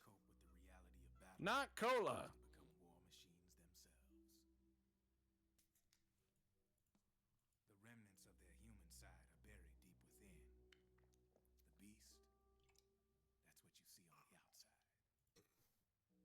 I do know that the Chinese did make that minigun that was in 7.62 by 54R. Yeah. Hold on, I need to see if I can still find the picture of that. Yep, it is just as big as I thought it was. It looks like a drain pipe that you turned into a machine gun.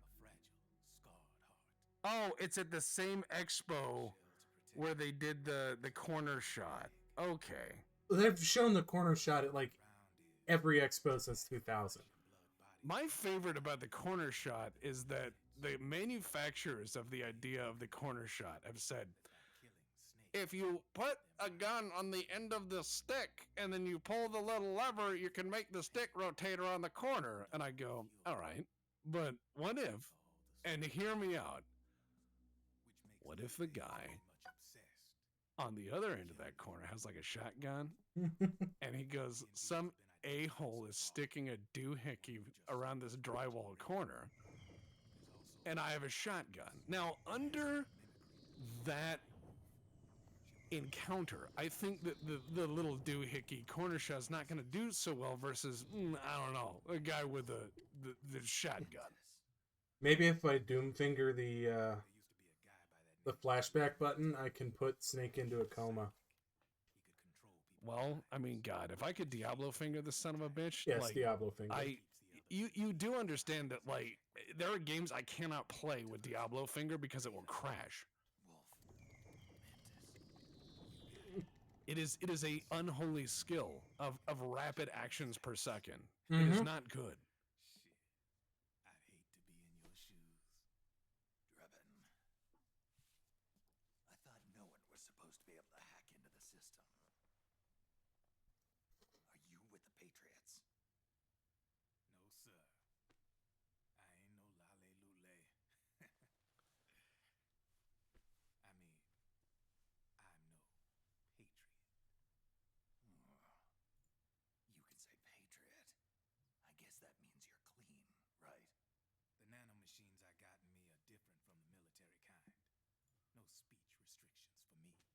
So is he just going to have another conversation about soda and stuff? I mean, no, we're getting into the Illuminati again. All right. I cannot wait to make you play. I cannot wait to make you play Deus Ex. I am just going to sit back as you play Deus Ex and go, why? But why? And I'll be like, don't worry about it. Don't worry. We're going to take the knife and we're going to stab some hobos. It'll be a good time. Fucking A. Water break. Cookie Mama redeemed a water break.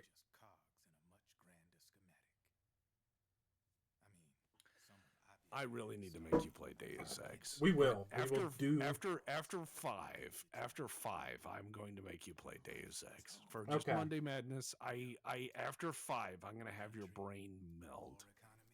Yeah. And a stretch. If I could put Comstar into any game, which would it be and why? They fit into any universe because a telecoms giant is scary. Especially when they control the banks, back the currency, and many other things. I mean, shit, you could put Comstar into the 1500s and they would work. You'd be like, ah, yes, we are Dep and Tex. Speaking of weird things Tex knows, Dep and Tex was the last remnant of the Roman postal system. It went out of business, I believe, in the 1820s or 30s, but it lasted that long as a postal system. Dep and Tex, the firm, the last carriers of the Roman postal code. That is just kind of impressive and terrifying all at once. I know a lot of things about stuff that's not that important, but I share it with people. Yeah. Puppies. Hamster of Wrath says Soda Monkey is actually the last product of Les Enfants Terribles. Les Simians Terribles. Yes. All right. All in favor of skipping the cutscene, say aye. All in favor, say aye. I believe you're going to find a landslide. All right. In Von Falkenstein, Tex Talks history soon. We have a hell of a one nay. The eyes have it. No. The eyes do have it. I've shown an early view of Tex Talks history around. You have. You know, I just, yeah. And I don't think that any neurotypical person actually watches Kojima cutscenes the whole way through. However, is an autistic person, or a let's play autist, whichever you prefer, I pick holes in it in about 4 seconds, and then I just Mycroft Holmes that shit. I get really bored. I pick through it till the end. I come up with 8 or 9 possible explanations as to why things are happening, and then I just make my own headcanon and proceed to the end of the game as quickly as possible. Okay. But yeah, no, Tex Talks history soon. We've been working on it. It's really, really, really good. 20 grand for a Comp M2. These motherfuckers. Man, that's COVID prices. I remember going onto Optics Planet, and I was trying to find a M472 brake. Just use the standard thread pitch for a 30 caliber rifle, just as an interim break, and normally they're like $50. And at the height of COVID, it was like $180 and a 6-month wait. And I said, no thanks. And I just went around until I found somebody who had one and bought a shim kit and did it all myself. But I remembered seeing a lot of that go on during COVID. People were just buying all sorts of crazy stuff like muzzle devices and then hoarding them. Yes. A lot of people were at home just building stuff.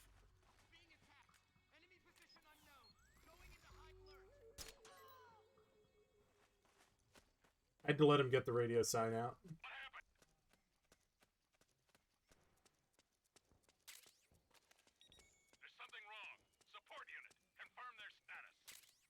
Yeah, support unit, confirm their status. That's a good question.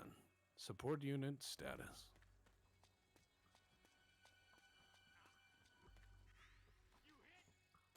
I don't think you're wrong. There's gonna be somebody hiding somewhere with all that milsurp. I also really don't like the undulating, slow, hump the ground movement because it's not something that you see in any tactical application. I've never seen a could you crawl slower and more sensually, please. You know what I mean? It just...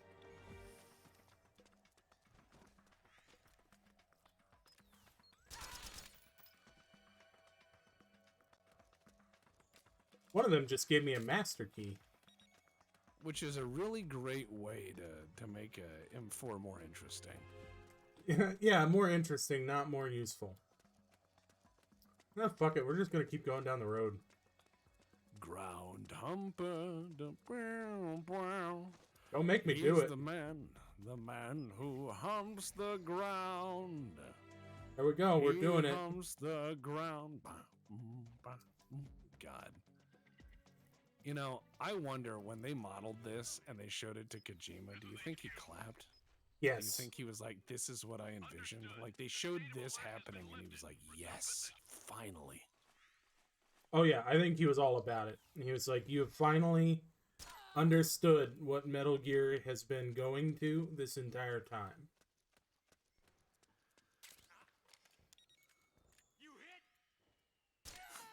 Do you expect me to talk? No, Mr. Snake, I expect you to hump.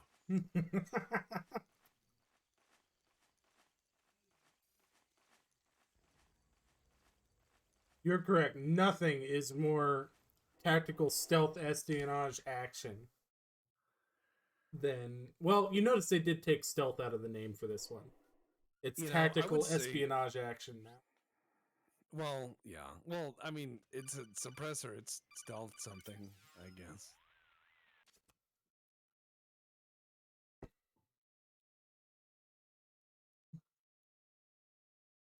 Riding Jack is no more. You're still a little fucking child.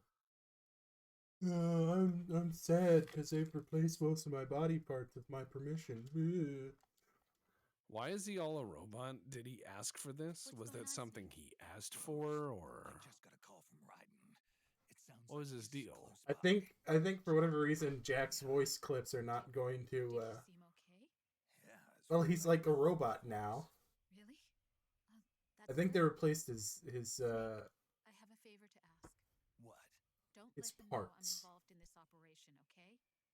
I think it would be best to just leave him. Can't make an omelet without breaking a few eggs, Jack. Maybe we should do that one after 5. Good Lord, why? Because it is ridiculous. It's ridiculous. I agree.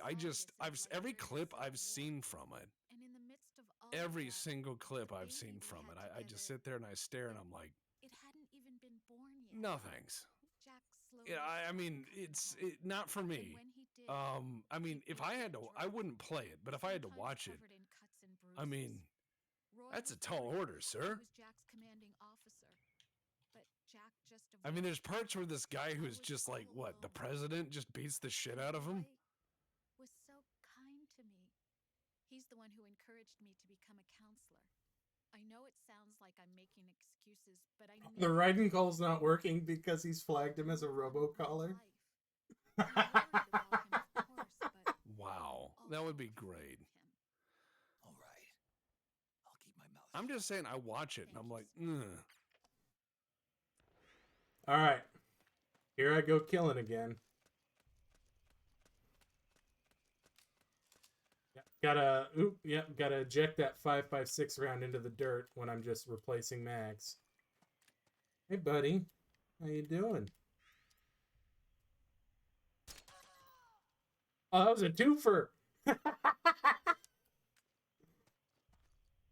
That was a headshot, then a groin shot. That was beautiful.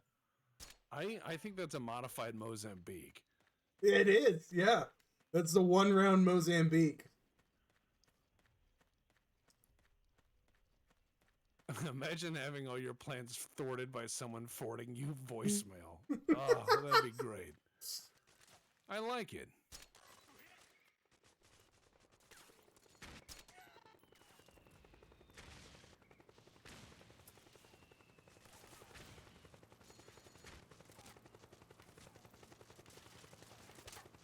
Hold on, I can solve this.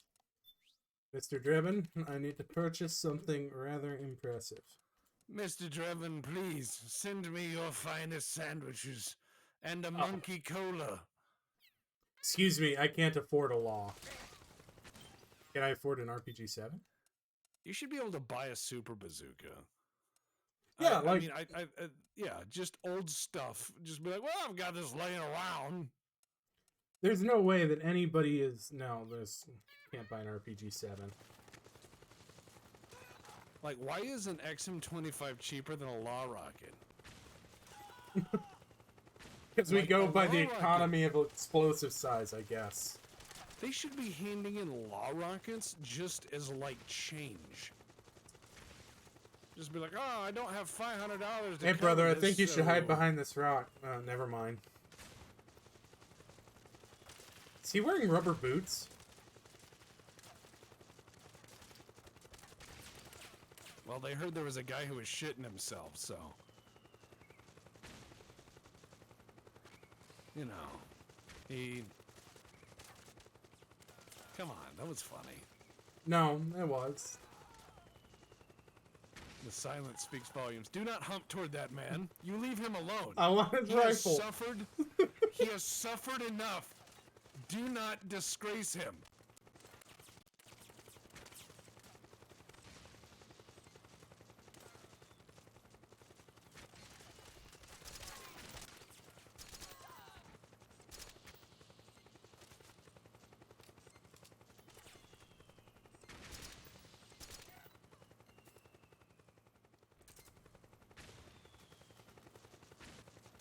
This is just gonna keep shooting at this fucking...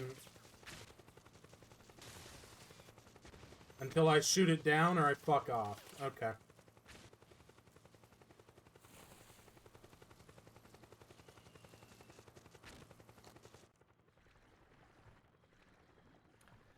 Yeah, it looks like they're using G3s, which, yeah, it's fairly common. Yeah, they're all over South America. A lot of people use them. HK sold a lot, and then they exported a lot of tooling, so they're everywhere. They are. They are everywhere.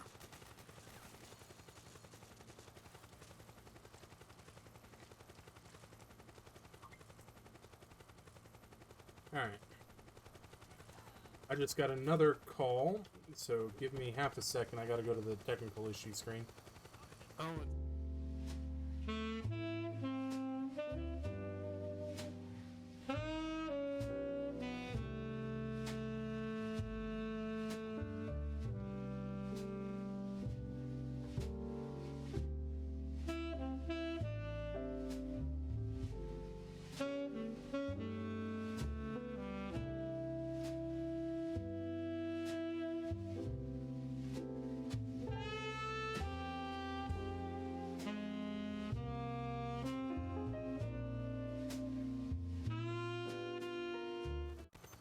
We're back. Alright, I'm here. I exist. You do? I exist. I'm a person. I'm a person made of meat. We're all made of meat in the end.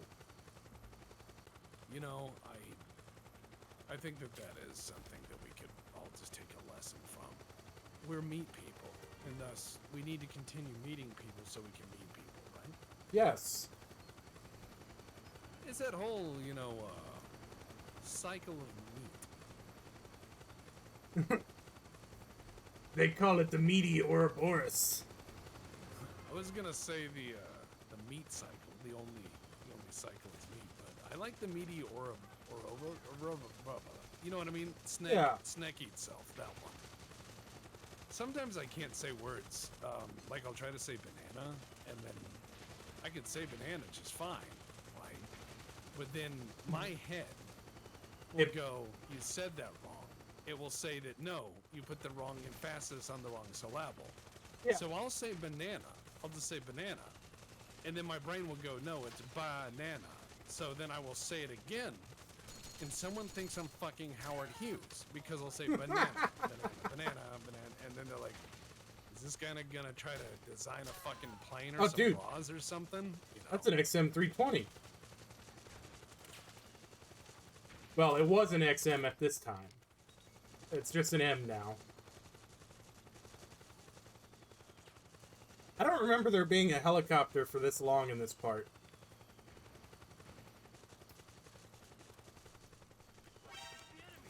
Here's a question. So, Tex and Dep, if you had to pick a special operation agency, real and fictional, what would you pick? Like, what's the question? Like, if we had to pick a fictional one and make it real?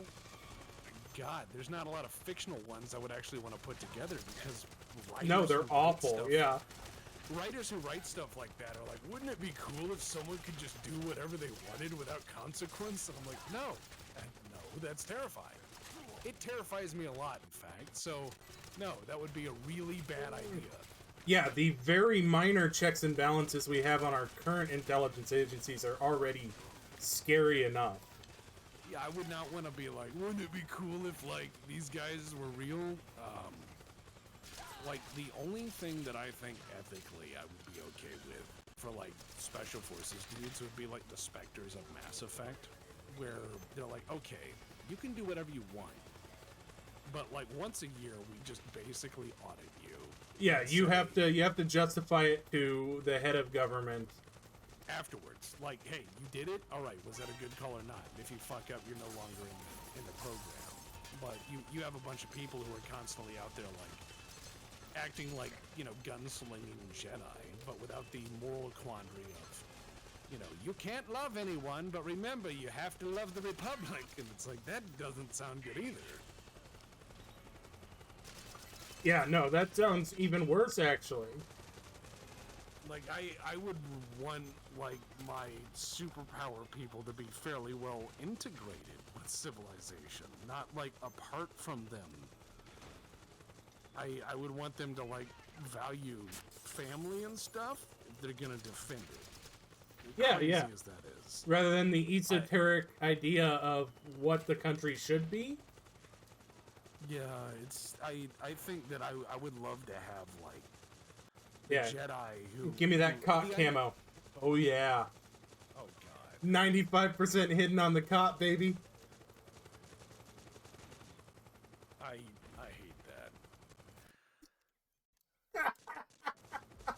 I like the idea. I honestly like the idea of something like the Spectres, where it's like, okay, they audit you at the end of the year. You know, it's just like, hey, you think you're cool and all, and you think you can do all these things real well, but you still answer to people. Yeah. Alright, we're gonna let the caution fade off, and then we're gonna slip into the jungle undetected. Ah, yes, the cot is running. I do like the cot camo. I didn't know if that would work. Holy shit, they shot down the helicopter. As far as questions on Hired Steel, I voice a character.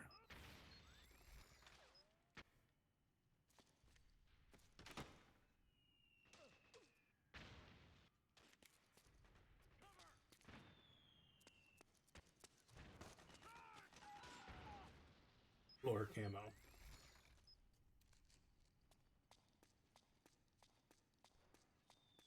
You know, those look like rubber soles. I would think that they would make less noise than that.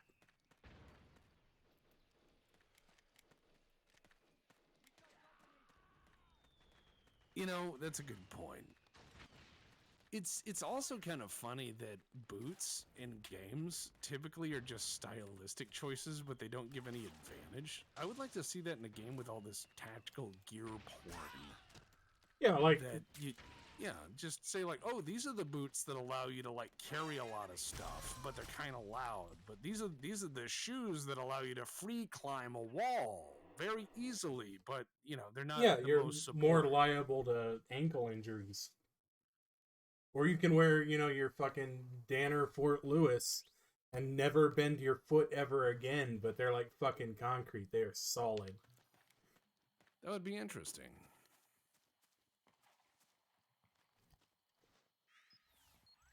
Hey guys, don't mind me. Let's kick this pig.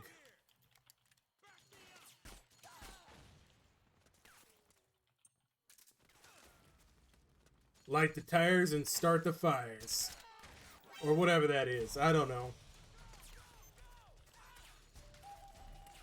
You know, leave her squealing from the peeling, oinking from the boinking, light the tires, kick the fires, in the pipe, 5x5, let's get going. Go team.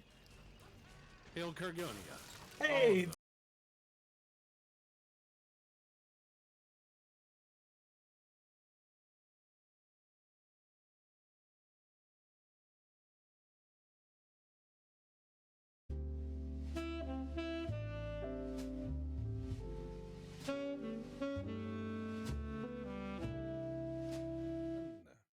there we go. All right, we're back. Killdozer. Killdozer the stream. They brought discount Killdozer back. Well, it's mostly Killdozer. It's Killdozer adjacent. You know, it's like Killdozer. Oh wow! All right, now I hate to say this, but I know a lot of people, guys and gals both, you know, who are out there and they're like in amazing shape. You know, like they do like the CrossFit shit, and they all look like heroes from like Conan, right? Yeah. And if you can do that, more power to you, amazing, and God bless. But there is no shape you can be in that will stop a fucking bulldozer. No. I wonder why it is in video games when a tank or a bulldozer charges infantry, they presume that something would stand there and be like, I got this. You know, maybe it'll miss. Because in reality, when you see stuff like that drive toward people, they go, holy shit, that thing that weighs more than a building is moving toward me. And in that moment of realization, they move. Yeah, normally.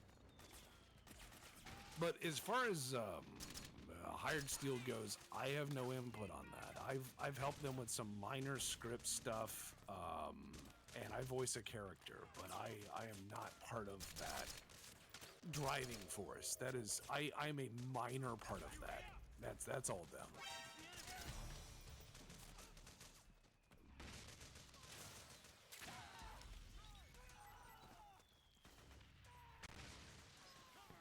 There we go. Hedge camo. Fuck yes.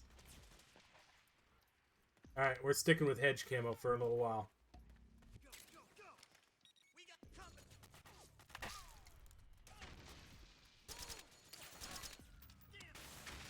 So here's my question: hedge camo. Do you think that this has like application in, say, like the United Kingdom, maybe? Like they got a lot of hedges.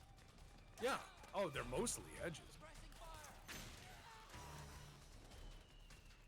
I know that he said suppressing fire, but I heard depressing fire, and I was like, yeah, me too, brother. Don't mind me, just gotta reload. Snake is one of those people that doesn't believe in the bolt release.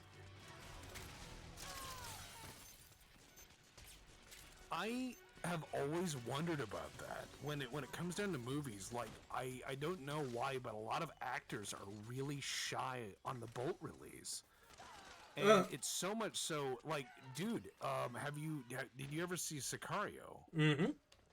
Well, those dudes are sitting there at that ambush, and you gun folks out there, once I mention this is gonna like make your eyes hurt because you won't be able to unsee it, and it'll ruin what is otherwise a really good movie.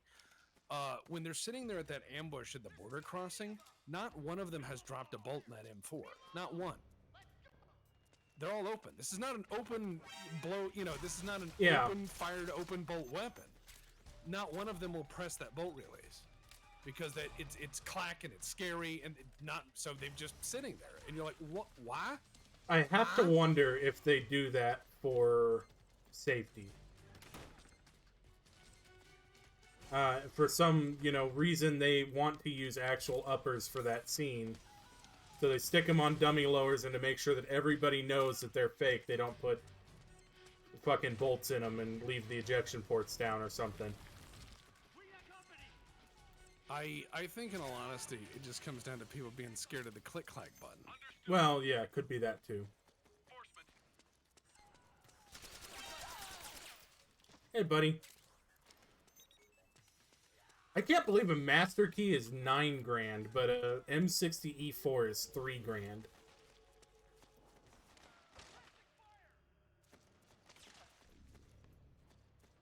I can't go out the window.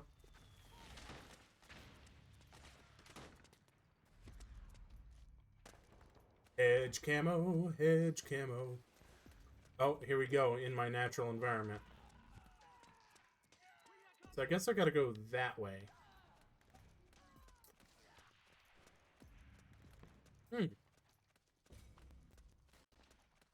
Here we go. It's chugging a little bit. Look, it's because it's trying to calculate which is the hedge and which is snake. It doesn't know which is which. Which is which? Which is the snake? Which is the hedge? They don't know. They don't know. Those guys weren't friendly, were they? No. Heat's weapon handling was good, but if you look at the director, you'll realize why. Yeah, all of his weapon handling is really quite amazing. It's now, if you ever want to see something that should not be, that is like absolutely batshit crazy and out of place, go watch the original Miami Vice television show, because a lot of their gun shit was done by gun gurus who were very, very good. There's one episode where this guy draws and fires from concealment like a perfect Mozambique, and it's all in one shot. It looks perfect. It's like textbook perfect, and stuff like that was put in that show because, again, same director. Collateral also has a fantastic Michael Mann, same director. I know. Tom Cruise's Mozambique in the alley shooting is like textbook, could use it to teach people how to draw and fire from concealment.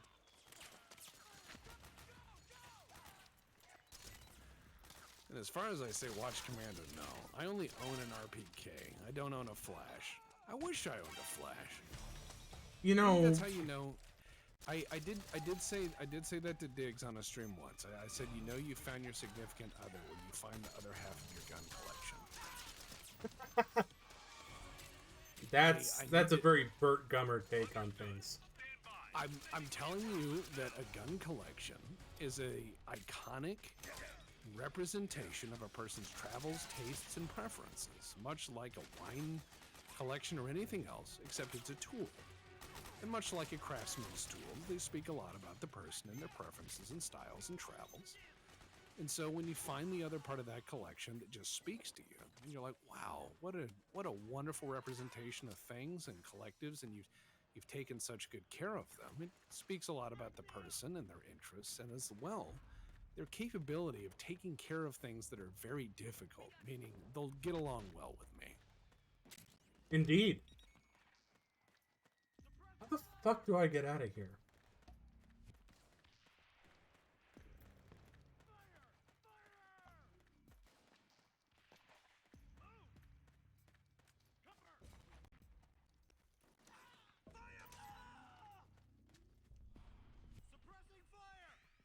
So there's no door on this wall. Okay.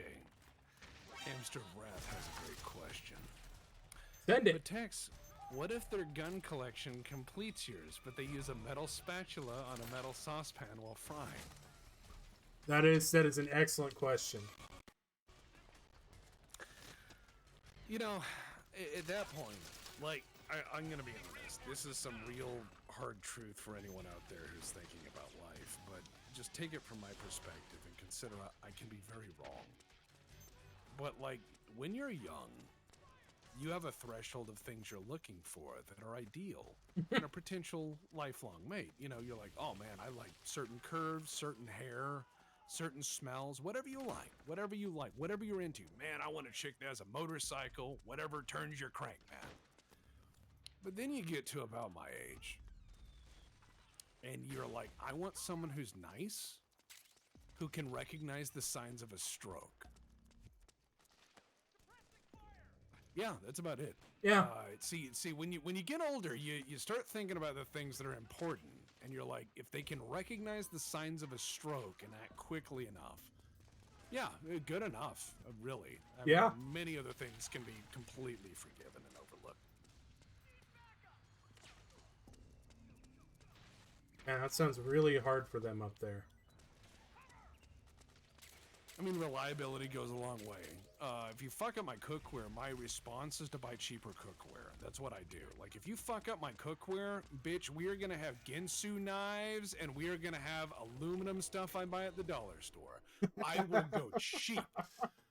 But, you know, it's like certain things I can't overlook. There's some things that are just not okay. Microwaving fish, go fuck yourself. I'm sorry, but no. I knew a lady who would microwave her eggs. Ah, come on. Have some fucking respect. You can make eggs. You don't need to be like, I don't have time to make eggs. It takes longer to microwave them than it does to just put them in a pot or a pan. Like, it's one of those things, and I know I sound very autistic and weird when it comes down to these problems, but consider that if someone will not take the time and care to care for your La Crusade, like cookware, so that you can have nice things, they're not going to take care of you either. It's chimp. It's just if they can't take care of something nice, you're doomed. You're very doomed.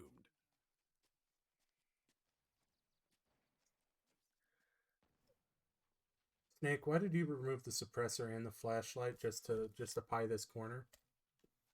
Also, that's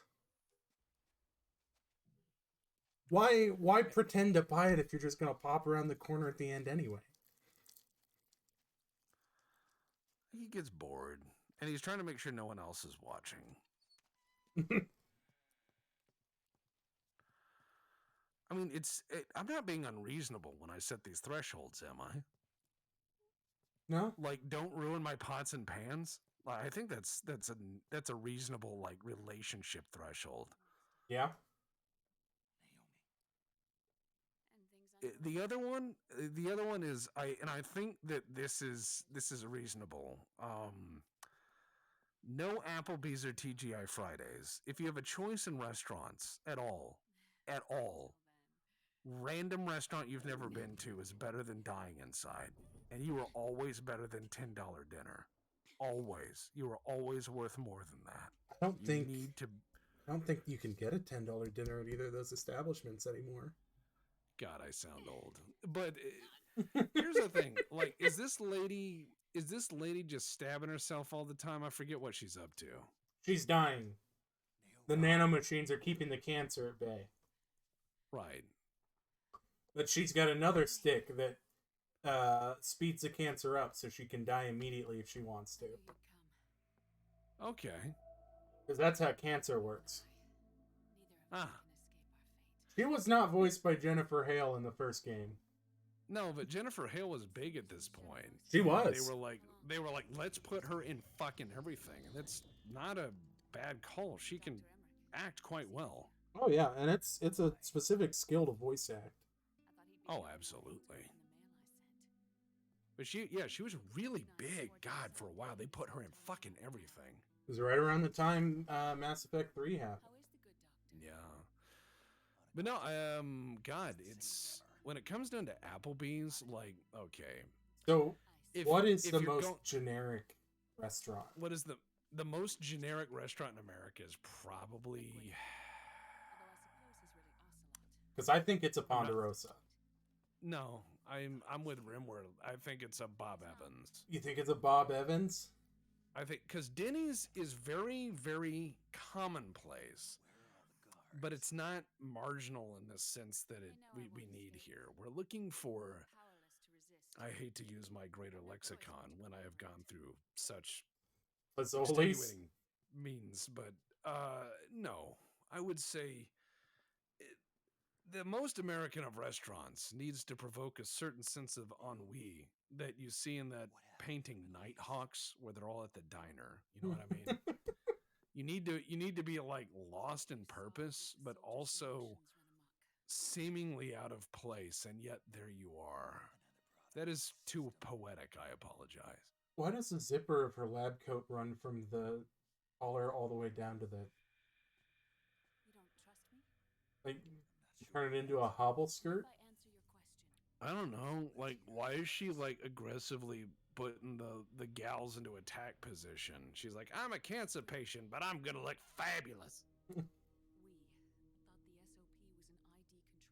I mean, I get that I'm not saying you can't be a sexy scientist, all right? You can be a sexy scientist all you want. I'm pretty sure that, like, even Oppenheimer was like, I'm having a sexy day, or whatever. Yeah. I'm just saying that you can't have like heavy conversations with your junk popping out. You gotta like dress for the seriousness of the conversation. Like, if I go to a funeral dressed in a Hawaiian shirt, they're gonna be like, no matter what I say or do, they're gonna go, wow, that guy's very insincere. So you have to dress for the seriousness of the briefing or conversation, you know? Now I am become sexy, the bearer of cleavage. Yeah, nanomachines controlling soldiers, all in favor of skipping. Yeah, let's go ahead and skip, because we sat through the nanomachines controlling soldiers. Yeah, and Snake is still dying because of his nanomachines, and she can't help him.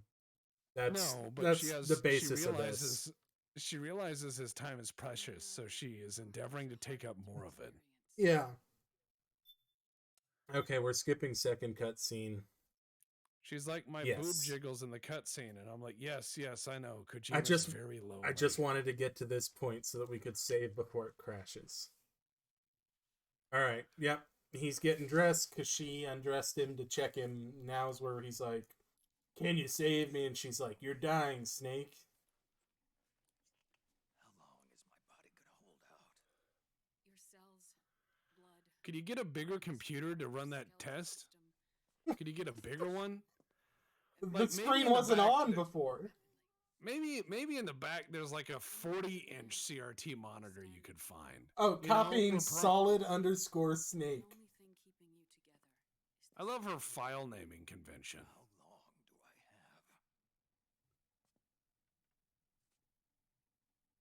have? Half a year. Oh, man, that hurt. Yeah, time to smoke about it. This is a memory calamity. Holy shit, Kojima. I'm dying, you're dying. Six? There's something I have to tell you. That might actually be a projector TV or monitor. We had a massive projector TV when I was a kid. When I said half a year. I'd just sit there and smoke that cigarette, and I'd be like, look, ma'am. Half a year either way. Oh, I just sit there and smoke that cigarette, and I'd be like, ma'am, I have killed people my whole fucking life, and just to let you know, on the last serious series of missions in which we met, where I killed people, I was willing to swallow cigarettes to bring them into the mission. Now you're telling me I can't smoke, but I must continue to kill people, and that I am dying. You have no control over me. I'm going to smoke those like a chimney, and I'm going to look like a 1970s bad guy for the rest of my life. Good day, madam.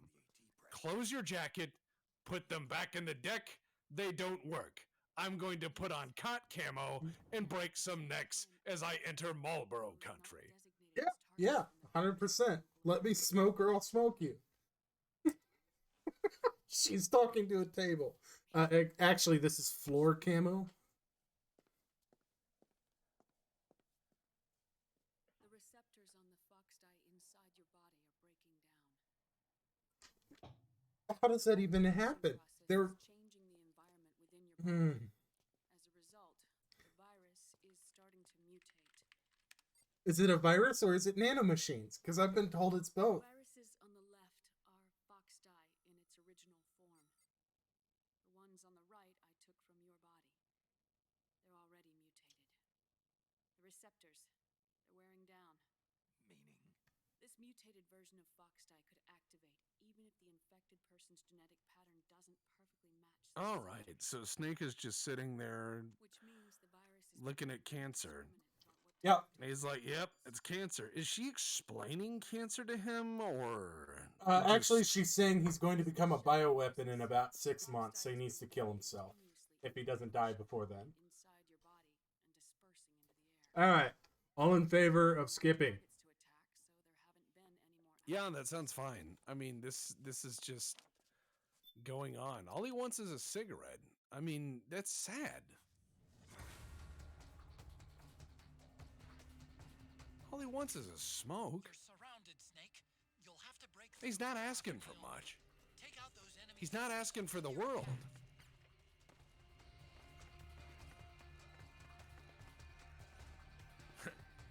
You have science cancer, Snake. It's caused by bloated military budgets. You need to be a skeleton. I was trying. If you can. Ow.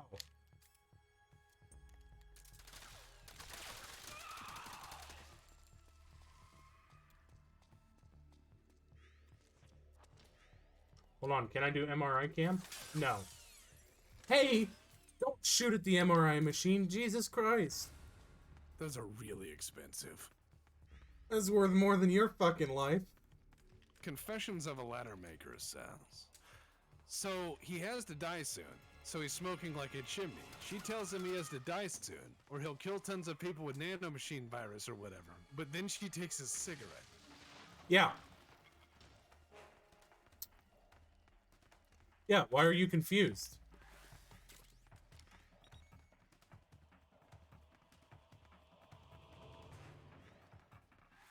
I think we're just walking in circles around each other. But it makes you feel better.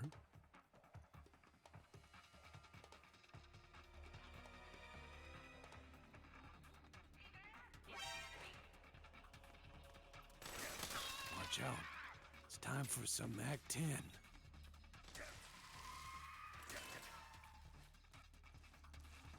You can't see me, I'm Bed Snake. It's true. Bed Snake is hiding. Now it's time for leg shooting.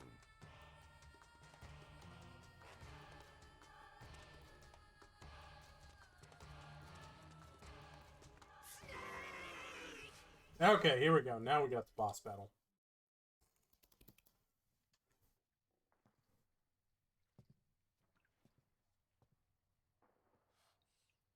A boss battle.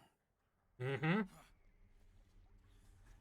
But since we've already boss battled the actual boss, you know, this is Quirky Mini Boss Squad again. Oh, yeah. Yes. I do like the placental entrance. It's pretty gross. Like, ma'am, your boobs are very pointy. Are they bulletproof? Because if not, you're about to meet John Moses Browning.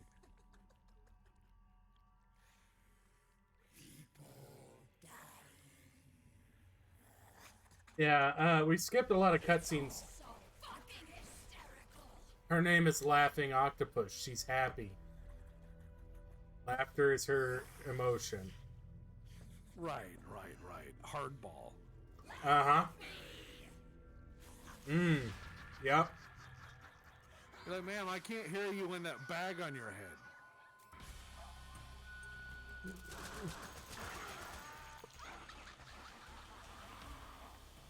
Man, belt-fed machine guns are great.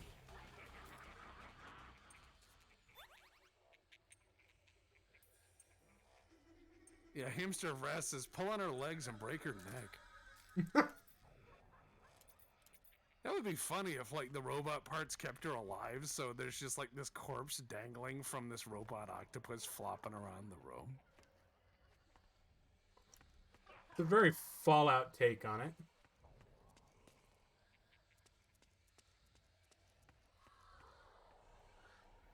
She has Octo Camo, so... You know, we've gotta... What would Crowbon do?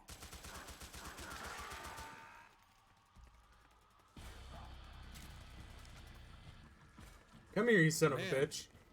This is turning into the weirdest fucking thing of Ghostbusters. You know, I'm gonna say this, that, like, this is a really strange weapons program where they were like, at no point did anyone in the weapons program say, well, what if someone just shot it with a 30 caliber machine gun? Yeah. Which, frankly, you know, I would expect to be the first thing we'd try. I mean, yeah, it's like, if I see something and I go, I've never seen that before, my response is probably going to be blowing it up in a war zone. It just, I'm given limited tools. I have a toolbox full of hammers, and I will search the world and Yeah, fucking A. So this is not the way they want you to do this boss fight, by the way. They want it to be like this game of cat and also cat. Ah. Where you wait until she laughs. Yeah, there we go. So Von Falkstein says, but Tex, how can we shoot her with a 30 cal if they can't see her? And I'm like, right, but see, 30 caliber ammunition sometimes lives in a belt with its friends. And when you have like 9 yards of it, you can just be like, I don't know where they are, but I can afford to guess.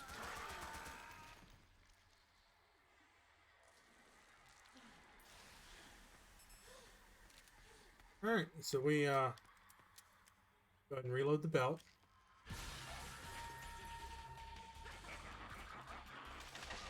Come on, you son of a bitch. Think you're gonna scare me with that P90?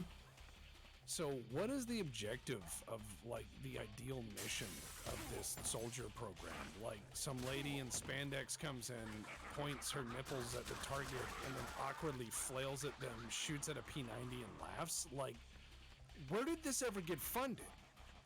Like, at what point did they go, you know, that I couldn't think of a better use of our money? She was hiding as the mannequin, but I had the night vision on, so we saw it.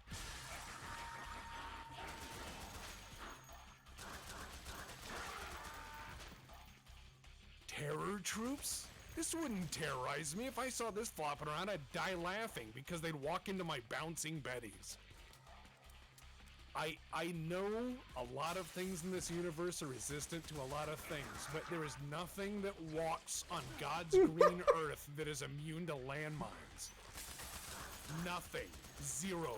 There's never, thank God I wore my mine-proof shoes.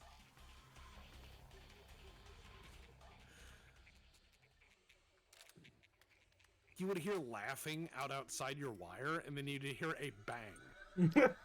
Somebody found the claymore. It'd be like, uh-oh. Someone found my potato patch, and then you'd go over there and just find a smear on the ground. Ah, yes, her mine-proof latex full bodysuit.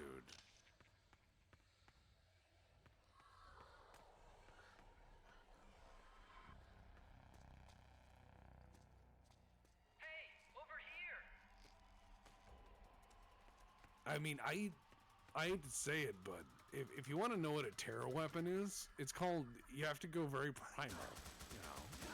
Fire. Fire is a terror weapon. Fire is very effective. Not being able to breathe, darkness, stuff that's very primal. These are good terror weapons. Octopus lady who giggles, no, that would die to the minefield. Actually, if it was against American forces, they would be trying to hit on her. They'd be yelling out, be like, hey, put on Tinder. Swipe right. You're not wrong. Dudes would be like, hey, is that snake lady? Send her over. Tell the Bravo company. Ask for Charles.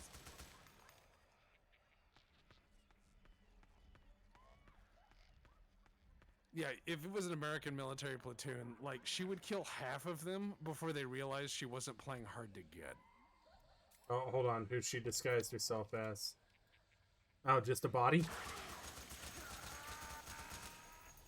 Good for her. You know, if the bodies didn't melt away and disappear, that might have worked.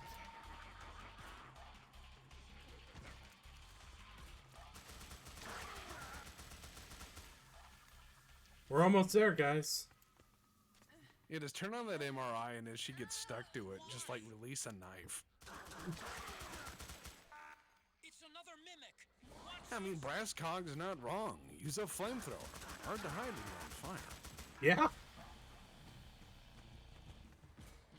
Alright, it'll be this window? Come on, which window you're gonna bust through? Nope, behind me.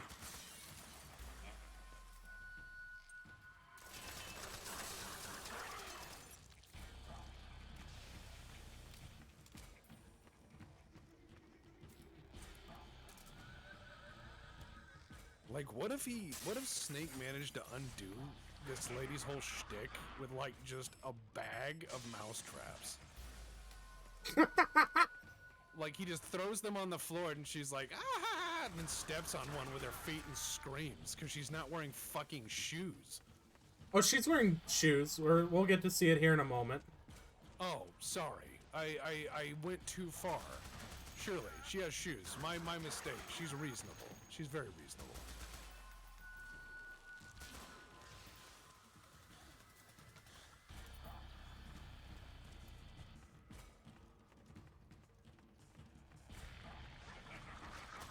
Yeah, you're right. We should go with bear traps.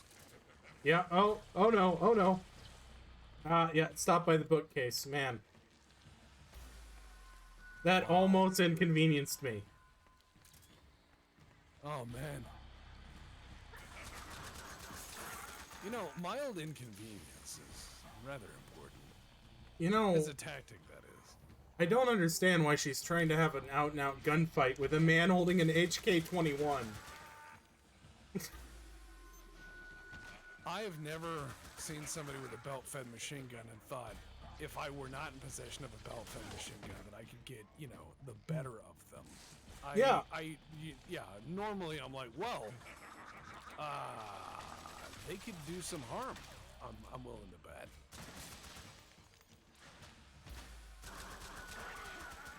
There we go. Oh, she's dead. Yep, and here we go. See, here's what I would do if I was a guy in this universe, you know, in the Metal Gear universe. I think if I was a guy in the Metal Gear universe and I killed one of these people, and that was their whole shtick, and they were doing their weird death thing, I would just like put them in a casket and then pour concrete over it. You know what I mean? Yeah. Like I would just pour concrete over the casket, and then I would just be like, goodbye, and just leave it there. I'd be like, hey, concreted casket, don't open. Probably full of a vampire or something weird. Just don't do it. Are beyond my control. Their will is the will of the battlefield.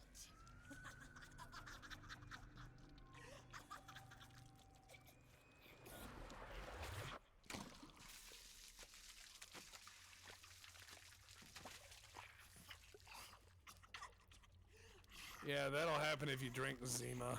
Yeah. I said she's wearing shoes, not boots. It's all so funny. No.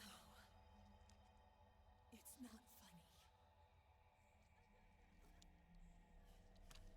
So, we're about to find out in a cutscene, assuming that it doesn't break, that these are all like really horrifically scarred like war orphans.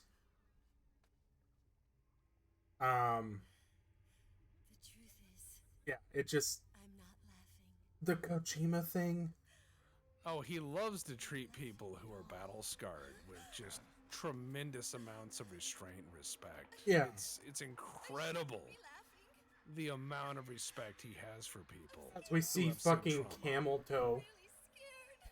He is a man who loves his camera angles, and in many ways, he treats a lot of things in the world as objects, which is probably why he has to use those objects in lieu of those things. But that's another discussion. I'm sorry. I won't laugh anymore. As you can see. I can't. Thank you, Discord, for kicking me. I was going to say, as you can see, Kojima's a very respectful filmographer. Yeah. He knows how to shoot people with the best of compassion and angles. He's very insistent on that. It's important to him in many ways. Mm-hmm. Oh, it does get worse. Hold on. Snake, she's shed her suit. Who knows what she'll throw at you next? Watch out!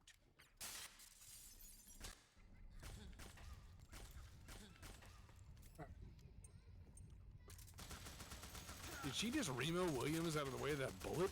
Yeah, she did. Huh. There we go. Huh. Just needed a little application of belt fed. Ah, yeah, now.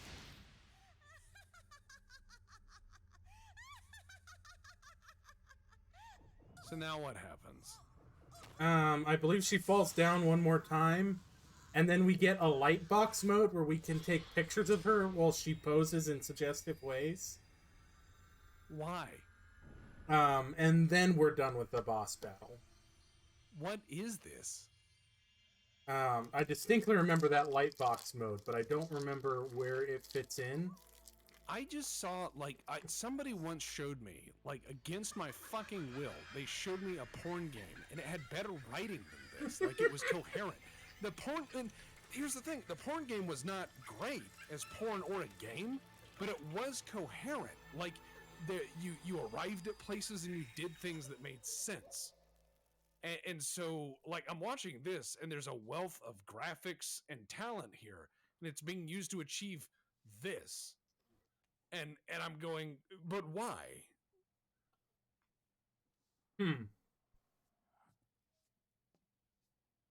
Okay, I think the photo mode was the mode where she was dodging our bullets. That if you take out a camera, it goes to the light box white. Or something like that.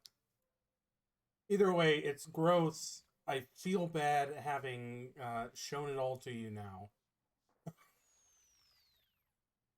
But we got a really cool face mask that we can't see out of because there's no eye holes. So, yay.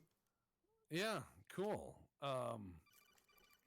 Surely all this equipment with nanomachines isn't traceable or trackable, and we should test it to make sure that that equipment isn't going to call home when I plug it in. Okay, CO Rec says photo mode happens when you do the non-lethal. Ah. Also, Frito points out we removed her wrapping, so the resale value is ruined. Yep. It utilizes the same kind of technology as your octo-camo suit. Using the two together can get you even better results. I'd hang on to it if I was you. Doesn't fit. It's not my size or shape. Yeah, looks like it could use a bit of tailoring before you can sport it. Not my line of work, but... Why didn't we just make one from the beginning? Yeah, like, cover your whole body in the protective thing you were making. Yeah, well. Is that the reason? That'd require thinking, huh? Those nanomachines to spy on me. I prefer the term customer data management. Oh, is the monkey a So seamstress? does every corporation. No. No, Autocon's my seamstress. All right. Mix a virus in with the nanomachines for. I'm not gonna share your information with nobody. Virus was detected in my body. I apologize for the borking in the background. Nanomachines you injected. Look, you do know there are other folks who could have done this to you. Besides, They're excited. It's time for them to eat. better for me that you're out there kicking ass on the battlefield. Well, as long as Kojima doesn't come up with dinner, they'll be fine. You're a real piece of work. Never thought I'd meet the man who could take down Laughing Octopus single-handedly. Because if Kojima had to orchestrate dinner for your dogs, it would take 6 hours, and it would be a series of pictures and essays about food, but no real food would arrive. From a village in Scandinavia, little seaside hamlet known to all the locals as the Devil's Village. Place wasn't known for devils, though. It was known for octopus. See, this was one of the few places in Europe where they ate octopus. I'm just sitting here watching this, and I'm going, Isn't octopus like part of Spanish coastal? Yeah, it is. Sorry, didn't mean to interrupt. No, you're not interrupting anything. In fact, I would welcome any distraction from this. I know you're in a war zone and all that, and time's precious, and you think I did something evil. Anyways, let me tell you about octopus. For that girl. They had something else planned for her. Something a whole lot worse than dying. Calling her the Devil's Child All in favor of skipping, say aye. Yep, done. That's if I get one light kind of thing. Yeah.